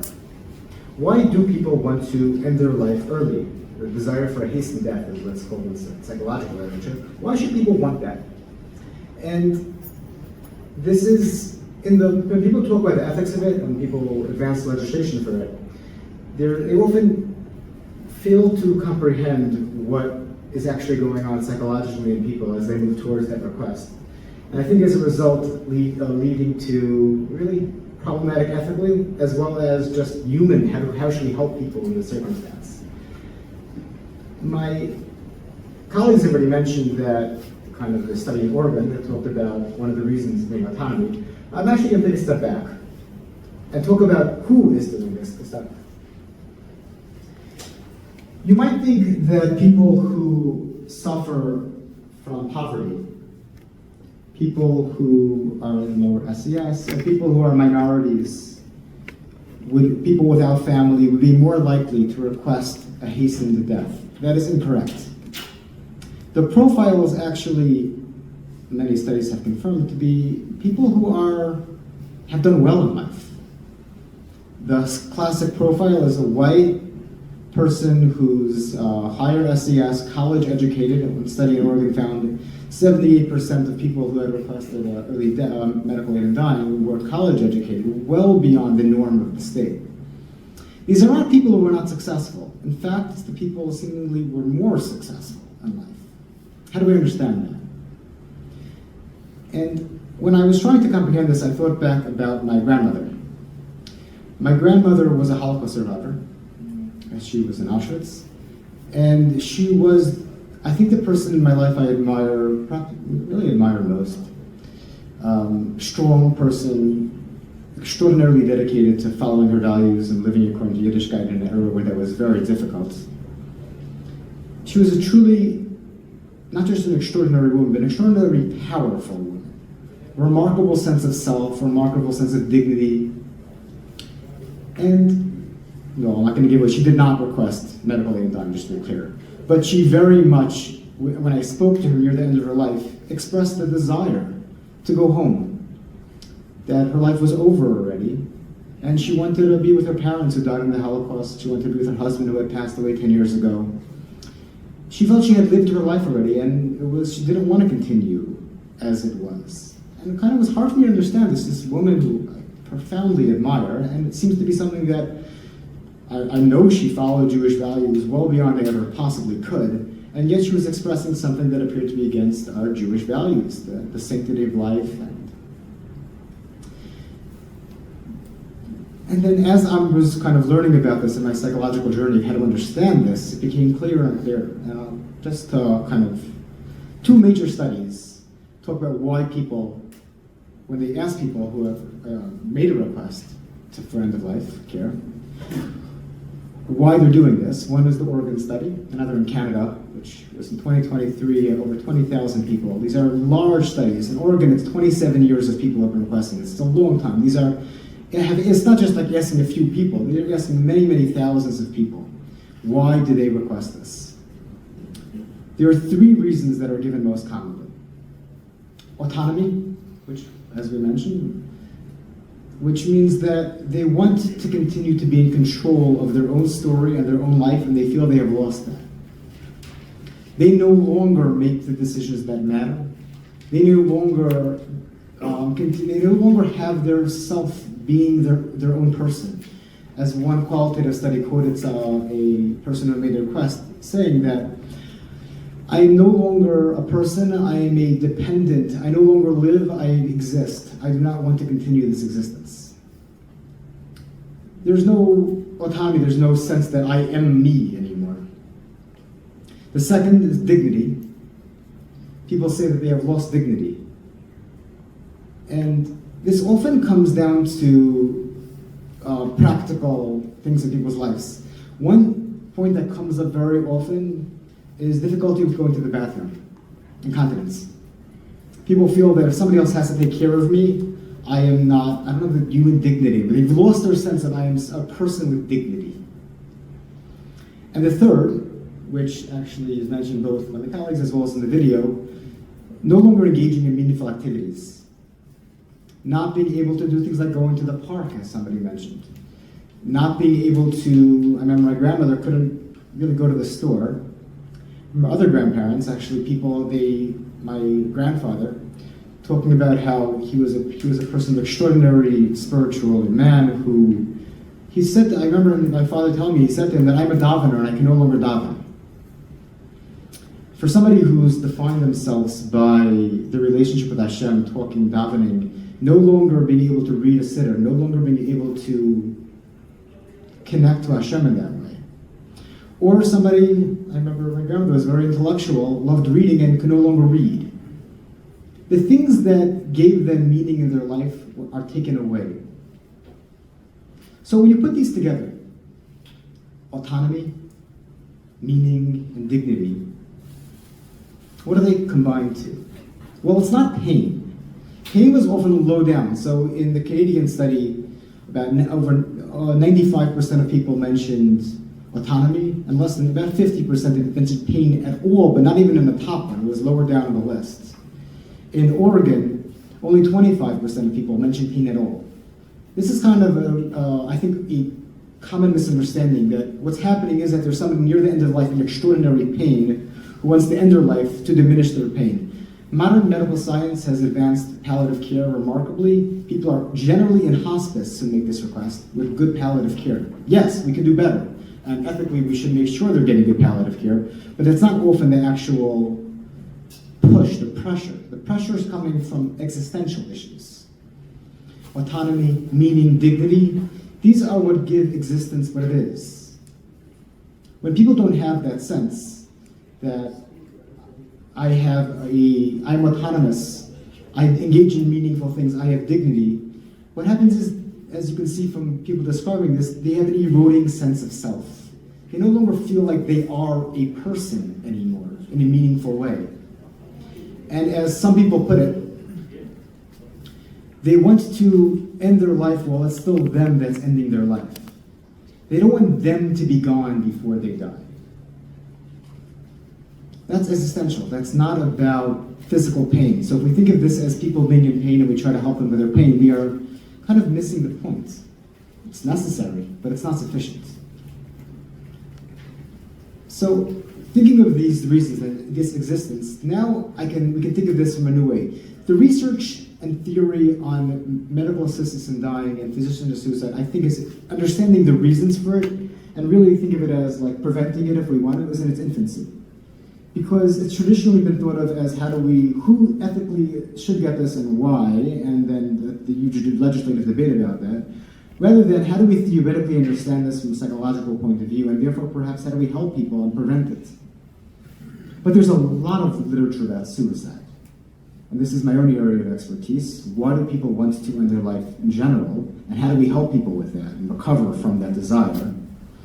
And it largely comes down to similar existential issues. Perhaps there are differences, and we could talk about it, but when we think of this as two separate entire areas, medical assistance in dying and suicide, really the lines get blurry. I'll give you one classic distinction, and then explain why it's a little blurry. The rationality distinction.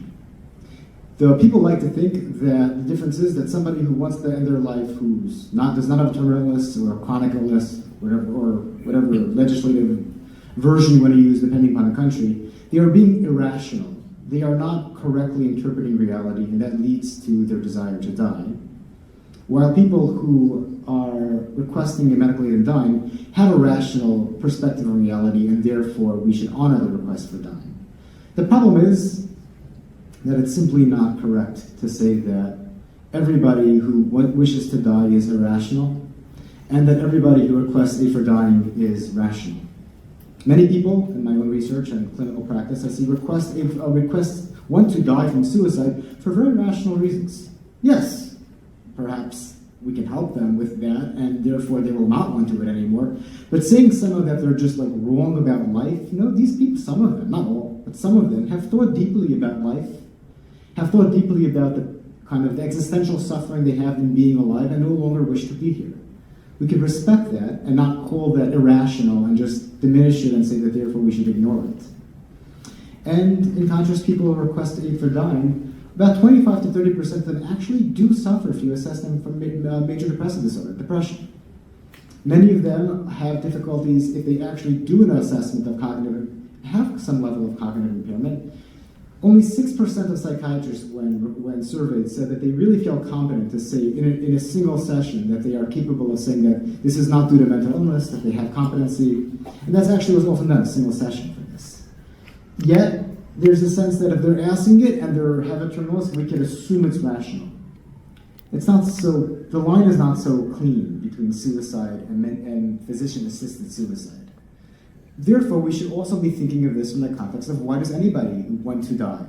And the reasons often come down to lack of a meaningful sense of a story with a future. When people have a sense of their life as being part of a changing over time and growing over time, feeling like I have a future self that I admire and I want to become that person, they almost never have strong feelings of suicide. And if they do, they usually go away pretty quickly. When people are thinking about ending life, it's almost always because they feel negative feelings about themselves, their story. They feel that I do not have a future. They are unable to imagine a meaningful future. So when you think about that in the context of physician-assisted suicide, it first of all makes a lot of sense. They truly have a difficulty, it's very rational. Their future self is going to be one with tremendous pain. And if you read what people talk about, the interviews of people who request this, it's often fear of future suffering. But if you drill in a little bit, it's fear of future suffering, not pain. Sometimes pain, but much more often, it's fear of future suffering because I will no longer be able to go to the bathroom. I will require a ventilator or a feeding tube. It's those fears. It's the fear that the future self is not one that is really me, or one that I want to have, be inhabit, and be in this world. We can think of it as what's underlying this, a sense of diminishing selfhood over time without a future that people feel is meaningful and they want to be in this world for. If we take this perspective, and I will in a moment move to the Torah kind of to halacha perspective, how this changes things, but this immediately changes how we can think about, first of all, the ethics, as well as how we can care for people in the circumstances. So, for one thing, ethically, if there are, and we'll get to, treatments that lead people to feel a greater sense of meaningful existence in this world in the short time that they have remaining, and they have not had those treatments, they may have a terminal condition, but their desire to die may not be steady, stable, or terminal. As Dr. Weiss pointed out, this psychological side can be seen as a necessary ethical component to an assessment, and it's not. Even requiring a psychological evaluation is not often required, and ethically it seems to be really hard to see how that is not obviously required ethically for people who may have a mental illness leading them to make this request. But this also now allows us to see how can we help these people. So let's look at these three reasons. The first of autonomy, the second of meaning, and the third of dignity. So there's one evidence-based psychotherapy which has been tested in randomized clinical trials called meaning-centered psychotherapy. It's based on, as so many of you have heard of Viktor Frankl, Man's Search for Meaning. Logotherapy is a therapy he developed. This is kind of an outgrowth and a development of his model of helping people. The central idea being that people can find meaning. Frankl famously wrote in his Man's Search for Meaning, with a sufficient why, people can bear almost any how. But we need to give people a why, and that comes from meaning. People want to have meaning in their life. And if you work with people to see what have their sources of meaning been throughout their life, how can they apply in this circumstance? How can they apply to their ability to live in this difficult time of their life? Most people, the majority, have a decrease in a desire for haste and death. That's meaning. Then dignity, there's this therapy called dignity therapy. It's a single, unlike meaning-centered therapy is 7 or 8 sessions, depending if you do it individually or in group, and which can be problematic for people who have a terminal illness that will result in death very quickly. Dignity therapy is a single session psychotherapy. It essentially is just asking people a series of questions. What have you learned from your life? What is your story? What are you proud of having happened in your life? What do you want to give over to other people? And they write that down, it's transcribed, given to them. And just that has been shown to decrease desire, or increase will to live is what they measured for over half of people. There are things that psychologists, or really once you realize these things, anybody can help with. And then broadening that, I would say those are for meaning and dignity specifically, but there's a therapy that I work on called that's based on identity, which is focused on autonomy, that we can help people have a sense of independence, a sense that they have control, even if not over the specifics of their illness, but over what the choices that they're making in this time of their life, which can help you with autonomy. Which then brings to the general question of what not just psychologists necessarily, although understanding this doesn't just help psychologists, it helps everybody who works with these people. And I remember I mentioned my grandmother before, who didn't want to continue.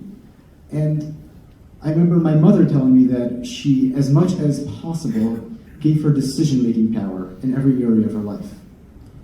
When the Hatzalah was called, my mother arranged with her mother that it would be my grandmother's decision as to whether she would go to the hospital, regardless of what the ambulance people would say, which is complicated. And yet, to err on the side of autonomy, to, as much as possible, give people areas that they control in their life, as much as possible to give them dignity. A neighbor of mine is a nurse practitioner who works with many people who are end of life. And she said one of the most horrifying, really human experiences she had is with a woman who had ALS, And the difficulty of going to the bathroom does come up a lot. That's the reason why I'm bringing this up. And she refused to get care for it, but couldn't actually do this herself, and again required to be kind of cleaned up by the nurse afterwards. Just the dignity of that. If there's insofar as possible to respect the dignity of people and to help them in that. And then meaning. One's perspective on one's life is often the source of meaning, and something I've discovered through my clinical work and research is that meaning often depends upon the end of a story. It's not the beginning or the middle of a story. When you read a good book, it's often the last chapter that kind of shapes the meaning of the whole story. And these are people in the final chapter of their life. This chapter is going to shape the meaning of the whole story. Recognizing that and working with them to see how they want this chapter to shape the meaning of their story is something that can give them, as a meaning-centered psychotherapy, give them the realization that this too is something that can be meaningful. So that is a little bit about like the psychological side. But now I want to turn for a moment to halacha, and kind of a Torah perspective on this. So it is the consensus of poskim that euthanasia is asur in any circumstance. Ending one's life is also forbidden. It is more complicated in terms of that we've been talking about in terms of making a referral, or whatever it may be, or working with somebody in this circumstance. But no, so the end is forbidden. So how can, taking this perspective of the psychological side of why people want to move in this direction, how does that shape our stance halachically? And I want to share the story that Dr. Wein already mentioned about the death of Rabbi Yehuda Nasi. Rabbi Yehuda Nasi suffered from an intestinal disorder near the end of his life. He was the author of the Mishnah, probably among the greatest of Torah Shabbat Peh, Bali Masora. And he had tremendous tsar at the end of his life, suffering from this intestinal disorder. The Rabbanim fasts, they were davening for him, all the good members of the Mishnah were davening for him, and he was not dying, but he wasn't getting any better. And Rabbi Yehuda Nasi's maidservant saw what was going on, and first davened to Hashem that the Elyonim should win over the Tachtainim, meaning that he should die, that his life should end. And as Dr. Weiner mentioned, that this is one of the sources for Iran says this, and contemporary places can bring down that in some circumstances it may be permitted to die for somebody to die, which I will revisit in a moment, but that's kind of that particular part is that. And then she saw that despite her tefillos, he continued to live, the Rabbanan continued to daven, and it appeared to her that their tefillos were stronger, and so long as they were continuing to daven, Rebbe would not die. And then she saw his difficulty with, and again, perhaps a recurrent theme, his difficulty with going to the bathroom. That he had to take off and put on his tefillin each time, and how challenging it was for him, and the sorrow he was in because of his intestinal disorder. And I don't know medically what was going on then, but in people with intestinal disorders have sometimes trouble controlling their bowels. And he, as Rebbe, wore tefillin all day, so I can imagine the tremendous difficulty that may have caused him. I don't know precisely what was going on. And that was kind of what pushed her to say that I need to stop the Rabbanim from davening so that he could die. So notice it's not that she was causing his death, as the place can make clear. She was removing something that was preventing his dying. And she threw a vessel from the roof, distracted the Rabbanim, they stopped dying momentarily, and then Rabbi Nasi died. So what do we learn from this story? A few things. One, as the Ran uses this as a raya, Shlomo Zalman Aruch paskins it l'maisa, practically that there may be times that people could be dying already, in that process, and we're allowed to daven for that, although, as he points out, one continues to make all of the medical ways to continue life. But you could want, if you're dying, the way I understand that then, if you're allowed to daven for somebody to die, that means you're allowed to want them to die. It means that you're allowed to appreciate that their desire to die is very valid. Although you can't necessarily actually do that halachically, you could appreciate it and understand it. When we engage with somebody who is at that stage, the halachic determination that it's forbidden to end their life creates an increased ethical obligation for us to do whatever we can to decrease their suffering, existential suffering, that is leading them to that. And I would say the first step to that is realizing the validity of their desire. Without appreciating why existentially somebody might want this, one cannot appreciate what is going on for them and how one can alleviate some of that suffering. So the first step is validation. And I think learning from that story, the possibility of wanting for somebody to daven for that shows that you can appreciate not just this in theory. I mean, to be clear, Moshe Feinstein postulates that you are not allowed to die for somebody to daven for somebody to die regardless, because he says we don't know. Maybe if you daven for them to live, they will live. We can't trust our own efficacy in tefillah. The Mitzvah of the Rebbe was well beyond our spiritual level. And therefore, if her tefillahs did not work, the abundance tefillahs, they were beyond our level. If the abundance tefillahs didn't work, you can know that that is not going to be efficacious. But we can't, therefore we are unable to. But just because of the practicality, a technical reason, Rav Moshe agrees that in certain circumstances it makes sense for somebody that it is better for them to die than to live. As far as this world we could see. I'm not going to go into theodicy because it is a endless pit that we can never extricate ourselves if we go down that area. But it is clear that we do not always understand why there is suffering in this world. Bad things happen to good people. Anybody who clearly thinks they clearly understand this, in my opinion, is clearly fooling themselves. We don't know why there is tremendous suffering in this world. And that enables us then to talk to people appreciating that. As far as we can understand, it may make sense to daven for them to die. Yet, halachically, we cannot, because there's more to this world than we understand, and we can accept that. We can accept that there may be meaning in their life and their future. Again, we have empirical evidence for that as well. We can accept that it is possible for this person to create meaning in their future, that for them it may be seen as worthwhile to continue. Their why that enables them to bear almost any how can exist. We just don't know what that is. We can accept both of those and interact with them in a way that respects their desire, respects their future capability to have meaning without actually changing what their state of life is. And for one other Torah perspective on that, I want to kind of echo what Rabbi Weiss said.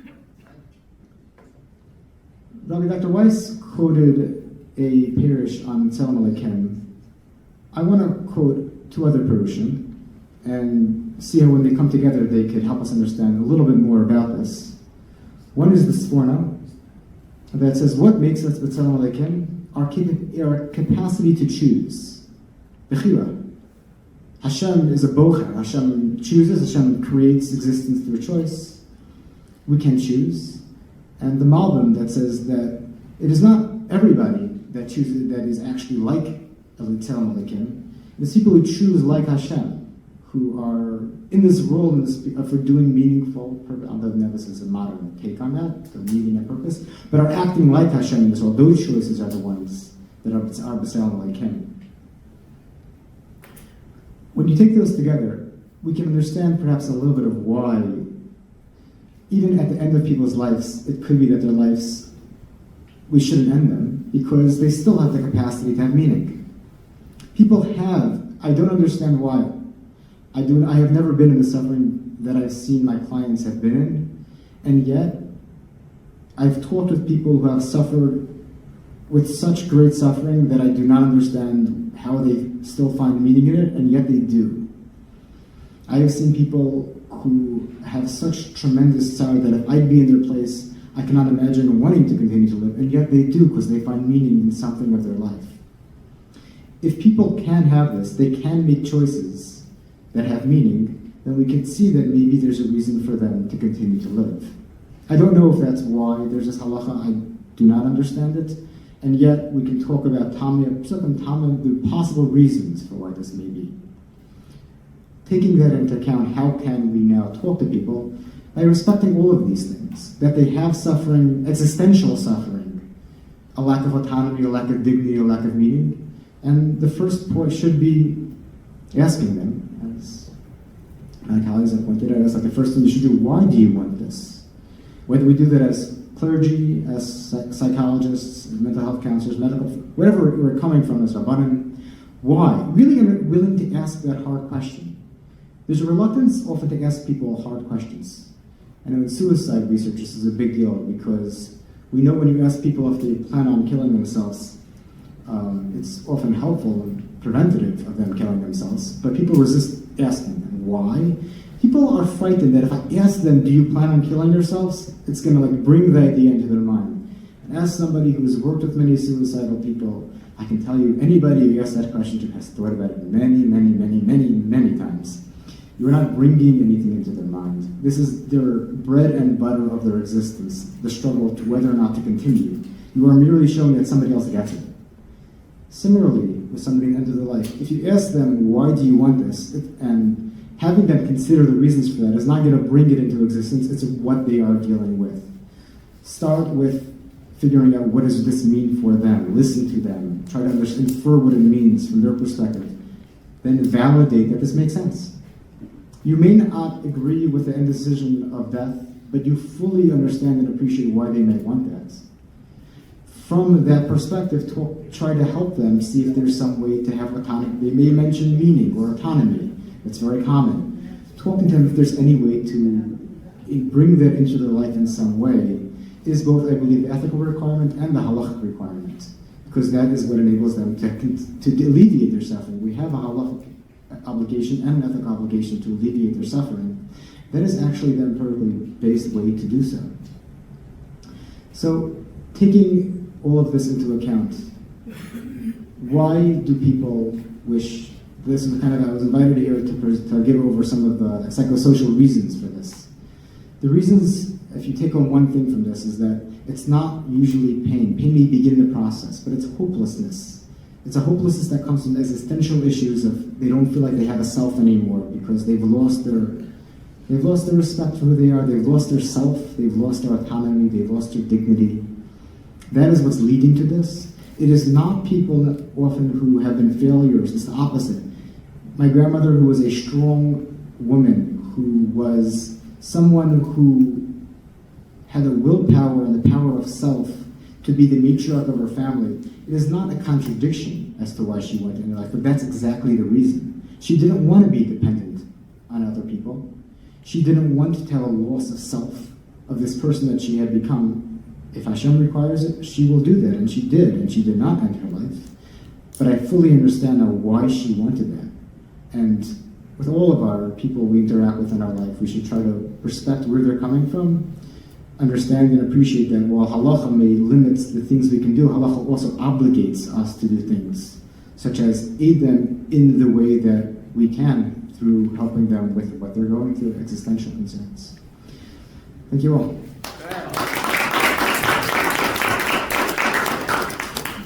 Notice that your father was written. Oh, Dane, tell the Dave when you get text, we need him tomorrow. It's not over yet. I'd like to make a few comments. First of all, I want to acknowledge Isaac Bayaski, who is chaplain of North Shore University Hospital. He's here. And also Rabbi Shlomo Siegel, who is the rabbi of the Kilas Moshe. One of the main reasons that we asked Rabbi Dr. Sokol to be part of this panel and the presentation is it's not enough for a rabbi, a chaplain, a rebbitzin, whoever is ministering to a person, that it's just black and white. We have to have a better understanding of what a person is going through, the difficulties and the challenges. A person such as Dr. Sokol can help us in being empathetic and understanding and what direction we should be taking. In many of my articles that I've written, the inspirational articles, I always mention that it's important that, if necessary, when helping a congregant, an individual who we're ministering to, sometimes that person needs to seek the help of a mental health professional. And it's very important, as we see and we heard from Rabbi Dr. Sokol, why that is so very, very important. With that, the next part of our conference will be question and answer. If you have any questions, please raise your hand. I will ask you to come up and speak in the microphone and ask your question to any of the presenters or all of them. Anybody? Okay, please come up. And do you want to answer your question? Sure. Hi, my name is Adina Siegel. I'm a social worker. I'm actually doing Jewish outreach for an organization called Caring Kind, which provides support for individuals and families affected by dementia. And I was really excited about this conference because it's been coming up a lot. One thing I think really all of the panelists spoke about, and I'd love if you could expand more on what you think we are charged in terms of what our kahilas should do, how we should create a community that is supportive of people who are suffering like this. I mean, I can talk about dementia, but I think the themes are very similar for even for people with other terminal illnesses. And what I'm finding in my work is a lot of the problem is, I mean, there's the individual stuff, but there's also the communal responses or lack of responses, lack of care, lack of adequate care, embarrassment, all sorts of things. And I'm wondering, like, almost similar to what was done with, like, children with special needs and families impacted, like, what could we do as the Jewish community to help and to create the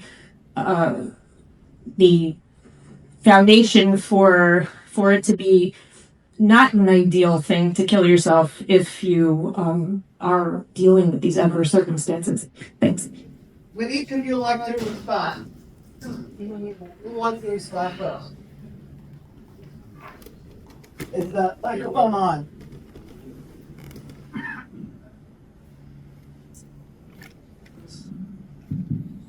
Okay. Well, just briefly, one thing I would just point out, the importance of having conferences like this. Simply talking about these issues gives people permission to feel that it's important and that there are approaches within halacha and with Judaism. And yeah, it wasn't. Oh, okay. And so I think just talking about it, having symposiums, publishing about it, writing about it, it's crucial that we bring it up and we talk about it, whether it's dementia or other issues like this, that people realize that we should talk about it and that there's what to say about it, and they shouldn't be afraid to bring it up. I would continue on with that if we believe that halacha is correct, if we believe that halacha is correct, which we do, we don't need to be frightened of this issue, of this topic. We have a coherent, cohesive way of thinking about this that we can implement. And I think that as a community, something like training is for people who engage with individuals at this time of their life. I would imagine some of these psychotherapies. There's not like, if we had people who were trained in ethically and psychologically helping people at that stage of life to not choose that would probably be good for all of us. Just to add, maybe just to expand the focus, the focus being in whatever order, but patient himself or herself in terms of providing them with what they need, family in terms of what they need, family oftentimes. One of the things that was pointed out in some of the research is there was research done in this particular context of medicated dying, of how long it took from the time that the patient self-administered the cocktail till the time the person died.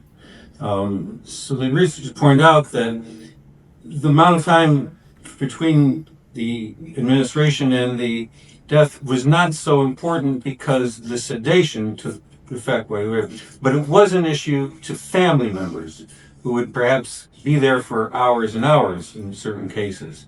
So family is important. I don't mean specifically, but in terms of how family as caretakers and involved, the independence that's oftentimes lost by the patient himself or herself creates a kind of a reciprocal burden sometimes on family members having to kind of take care of family members and trying to manage and balance the rest of their lives. And then community, as you focused on. I've just kind of expanded the focus to all three, and I think each one of those of the kind of the circle needs probably a different focus, but all with approaches that were mentioned. Anybody else? No. Can I please come up? We can do it. Thank you. Sure. No, sir. I want. No, I'll give it back. I wanted to go. All right. I try.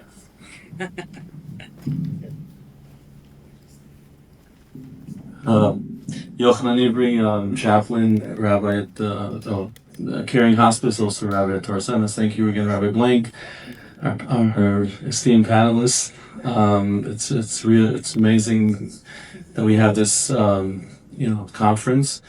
I just want to touch upon the previous question. As a chaplain, I offer my visits to families, and often time I hear that my dad is dementia.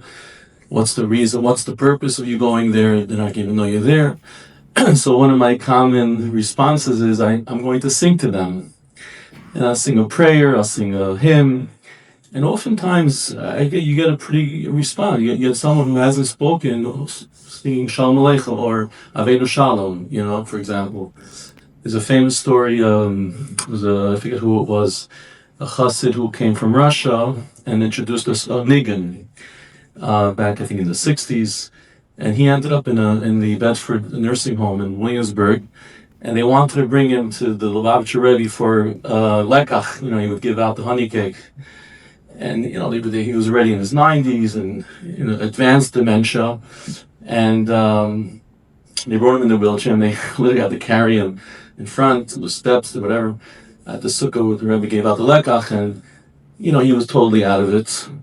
And all of a sudden the Rebbe started singing the song that he introduced, and all of a sudden his eyes opened. For that moment the Rebbe said Lashon and told him, the sukkah gave him the cake, and he moved on. So at least for that moment, I think music therapy, singing is very helpful, and I think it's a preventative measure of even, before getting to this, God forbid, medical assistance or suicide. I think for us, as Dr. Richard Weiss said, it's basically the same thing. It's anything active would be, I think, contrary to halacha. Thank you. Do you have a specific question? No, I just was a comment, and again, thank you so much. Anybody else? Rabbi Shulman?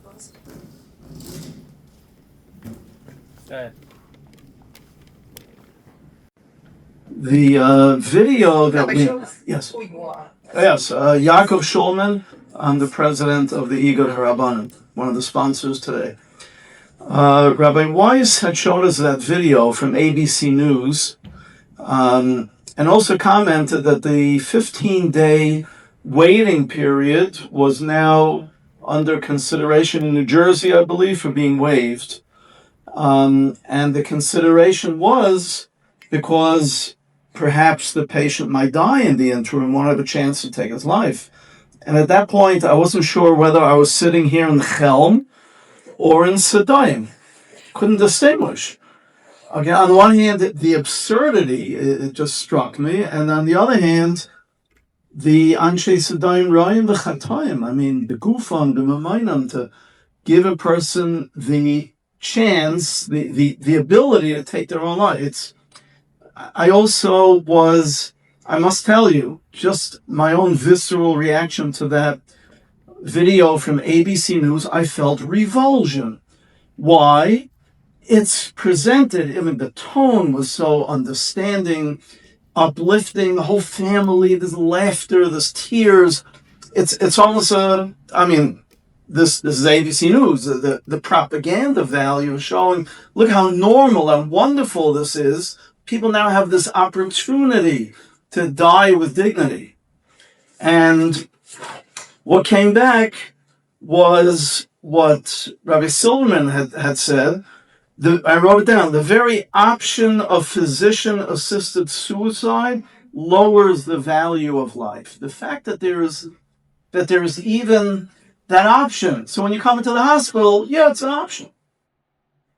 It reminded me of the, and I have a question. Just wanted one other observation. Reminded me of the Gemara Makis that says, why are there so many Ari Miklat for the Evar Yarden? Only 3 Shvatim, 3. So the Gemara answers a pasuk. Begilad Nefishi Rotzchim is a pasuk.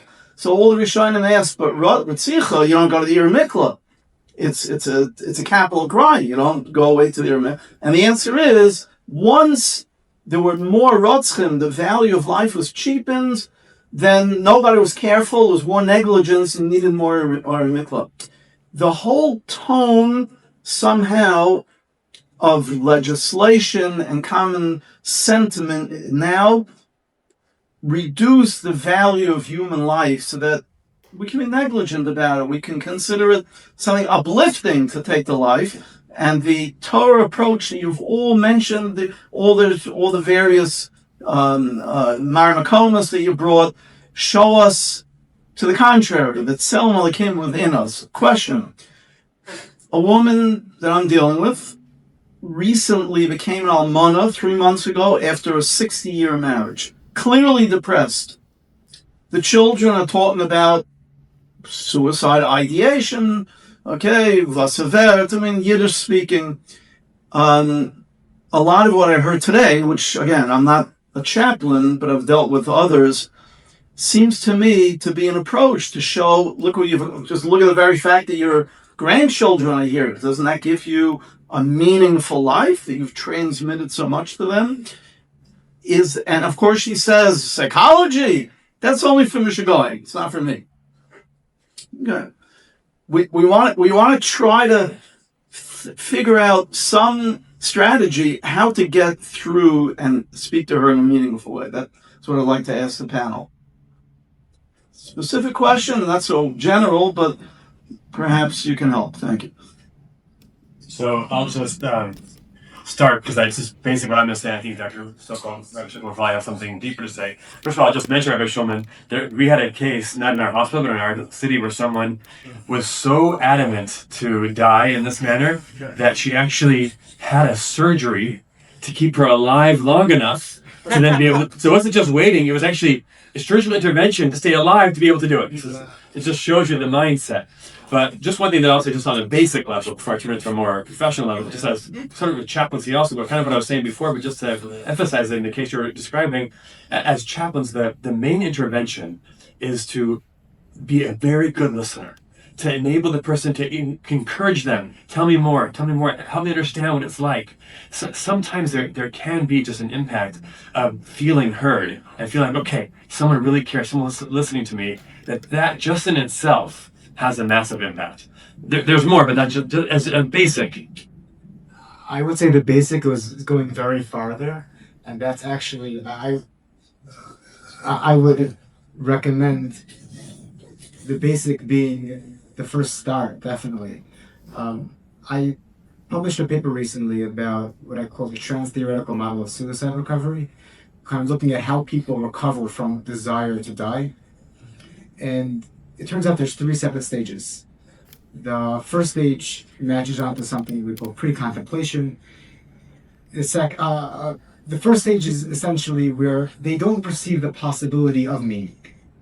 They live in a world where the very idea of meaning feels shallow. It doesn't feel real. For people in the first stage of recovery, convincing them life is meaningful is like convincing me it's night outside. You can spend a lot of time in very good arguments, it's really night, but I know it's day. The second stage is where contemplation, where they start thinking about the possibility of meaning, and they don't apply it to themselves. Other people could have meaning. It could be, so to speak, date for somebody else, but night for me. But how do we get people? And then the third stage is where they actually see it as possibly relevant for themselves, and then you could do all sorts of things. But the way to get somebody from the first stage to the second stage is exactly as Dr. Weiner said. It's being there with them, listening to them, appreciating where they are in their meaningless state. Right now, this woman does not feel her life is meaningful. No argument will convince her life is meaningful. Appreciating that she doesn't feel life is meaningful will allow her to possibly see that maybe it's meaningful for you. If you get her to think that it might be meaningful for somebody else, then you could talk about how can it ever be meaningful for you too. And that's going to be unique to her. There is no one size fits all for meaning. So for you, having children and grandchildren may be meaningful. For her, in the pain she's in right now, it may not be that. It may be, I don't know, making a good cup of coffee in the morning. Really, we have no idea. We have to listen and kind of learn from them what might be meaningful for them. Sorry for the longish answer, but that's the Thank you. Just to add, first of all, just out of fairness to ABC, I wasn't focused on there's the second half of that clip.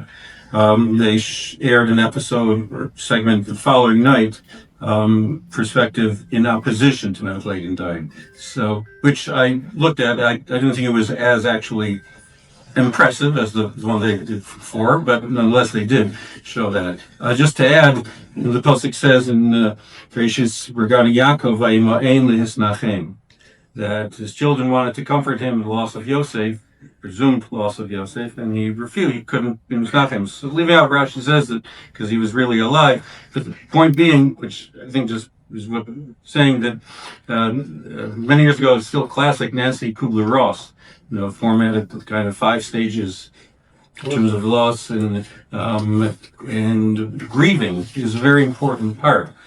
It might have been 3 months is fresh from the loss of her husband. 3 months after 60 years, that's fresh. That's part of still the time of grieving, and to allow her to grieve and to then kind of go from there, as mentioned. Spania Krieger, chaplain, Columbia Presbyterian. This is Rabbi Weiner. This case that you had mentioned at the end about the patients who, the Shiloh, whether or not they knew what they were saying, requesting the suicide, and then the Chevra Kadisha, whether or not they could do the Tahara and be Metapel with the mace. That the Chasam Sofer that you had quoted, does that have, is that the same Chasam Sofer? No, there's a technical point that I'm asking on. What the Chasam Sofer had mentioned over there, was that as far as like there's something which he brings down, if Lo Aleinu someone commits suicide, so there's a psak that the person wasn't of sound mind, and therefore, and also for covered for the family, that they shouldn't have to go through the busha of not having a normal levaya, they're allowed to go ahead with the levaya. Was that part of the psak that, is that related to the psak that had to do with, is it on the same lines as to why they weren't allowed to make the levaya, the Chevra Kadisha being allowed to be involved? Yeah, that was part of the discussion, but then the main psak was based on if you consider that emotional, existential suffering to be a psychological, something you can be told that they weren't completely of sound mind. It wasn't that they were physically suffering, but the emotional suffering, that's equal to physical suffering. Therefore, they didn't make that decision as an act of kfira. They made it as an act of desperation. That was the main reason for the psak. But it was part of the conversation, yes. Family suffering. Yeah. I'd like to clarify something about my late wife. Towards the end of her life, she did not want to die. She did not want to give up hope. She wanted to live as long as possible. The question was whether she wanted to continue any treatment. That was the thing. And that we discussed with Rav David Feinstein Zitzel at that time, whether she can decide, even though her entire family did not want to see her die, she did not want to give up hope, but she just couldn't take any more treatment. And that's something to remember. With that, I also want to thank everybody for your kind wishes. My chasana will be in Baltimore. I wish I could invite everybody. They'll be this coming Sunday. Originally, our wedding was supposed to be October 19th. So my Kala, Devora Nathan from Baltimore, said, Yehuda, it's right after Yom Tov. Do you think we have enough time? I don't know. She was really concerned about the program. She's mamish a real anxious chayam. She says, Yehuda, what's going to happen if we have the wedding on the 19th? And there's maybe under the chuppah, you're going to start getting phone calls about the program. So she says, maybe we should postpone it 2 weeks. We will now conclude this part of our program today. If you have any further questions to any of the presenters, you can contact them directly at their contact information located in the program next to their bios. If there are any questions or information about our presentations or other information that work that I'm doing, programs coming up, you can feel free to contact me as well. Also, if you want information about the Orthodox Healthcare Chaplaincy Listserv, you can contact Rabbi Daniel Kramer, who is the administrator of the listserv, and his contact information is also located in the program. I want to give thanks to Dean Goldschmidt, who is not here because he had another commitment. I want to thank him for all the support that he has given and encouragement to have this program. I want to thank Bill Horowitz for his tremendous support, together with Rabbi Josh Silverberg and the entire staff of Touro University for the support, encouragement, and the personal happiness and pride in having this program being held here at Touro University in Brooklyn. The refreshments and collation have been sponsored by the RAA. Please help yourself to the collation, which is available in a few moments. And again, for those who want to know what Dean Horowitz spoke about the different programs of Touro, you can contact, again, his information is on the program, to Rabbi Josh Silverberg about Touro. On behalf of the Rabbinical Alliance of America, Rabbinical Council of America, the National Council of Israel, and the Orthodox Jewish Healthcare Chaplaincy Listserv, we thank you for your joining us in person and on Zoom. The program will be available online at each of the above organizations' official websites. Please check with your respective organizations. And I want to say we should hope Mashiach Tzidkenu b'mehera b'yameinu amen. And thank you so much for coming.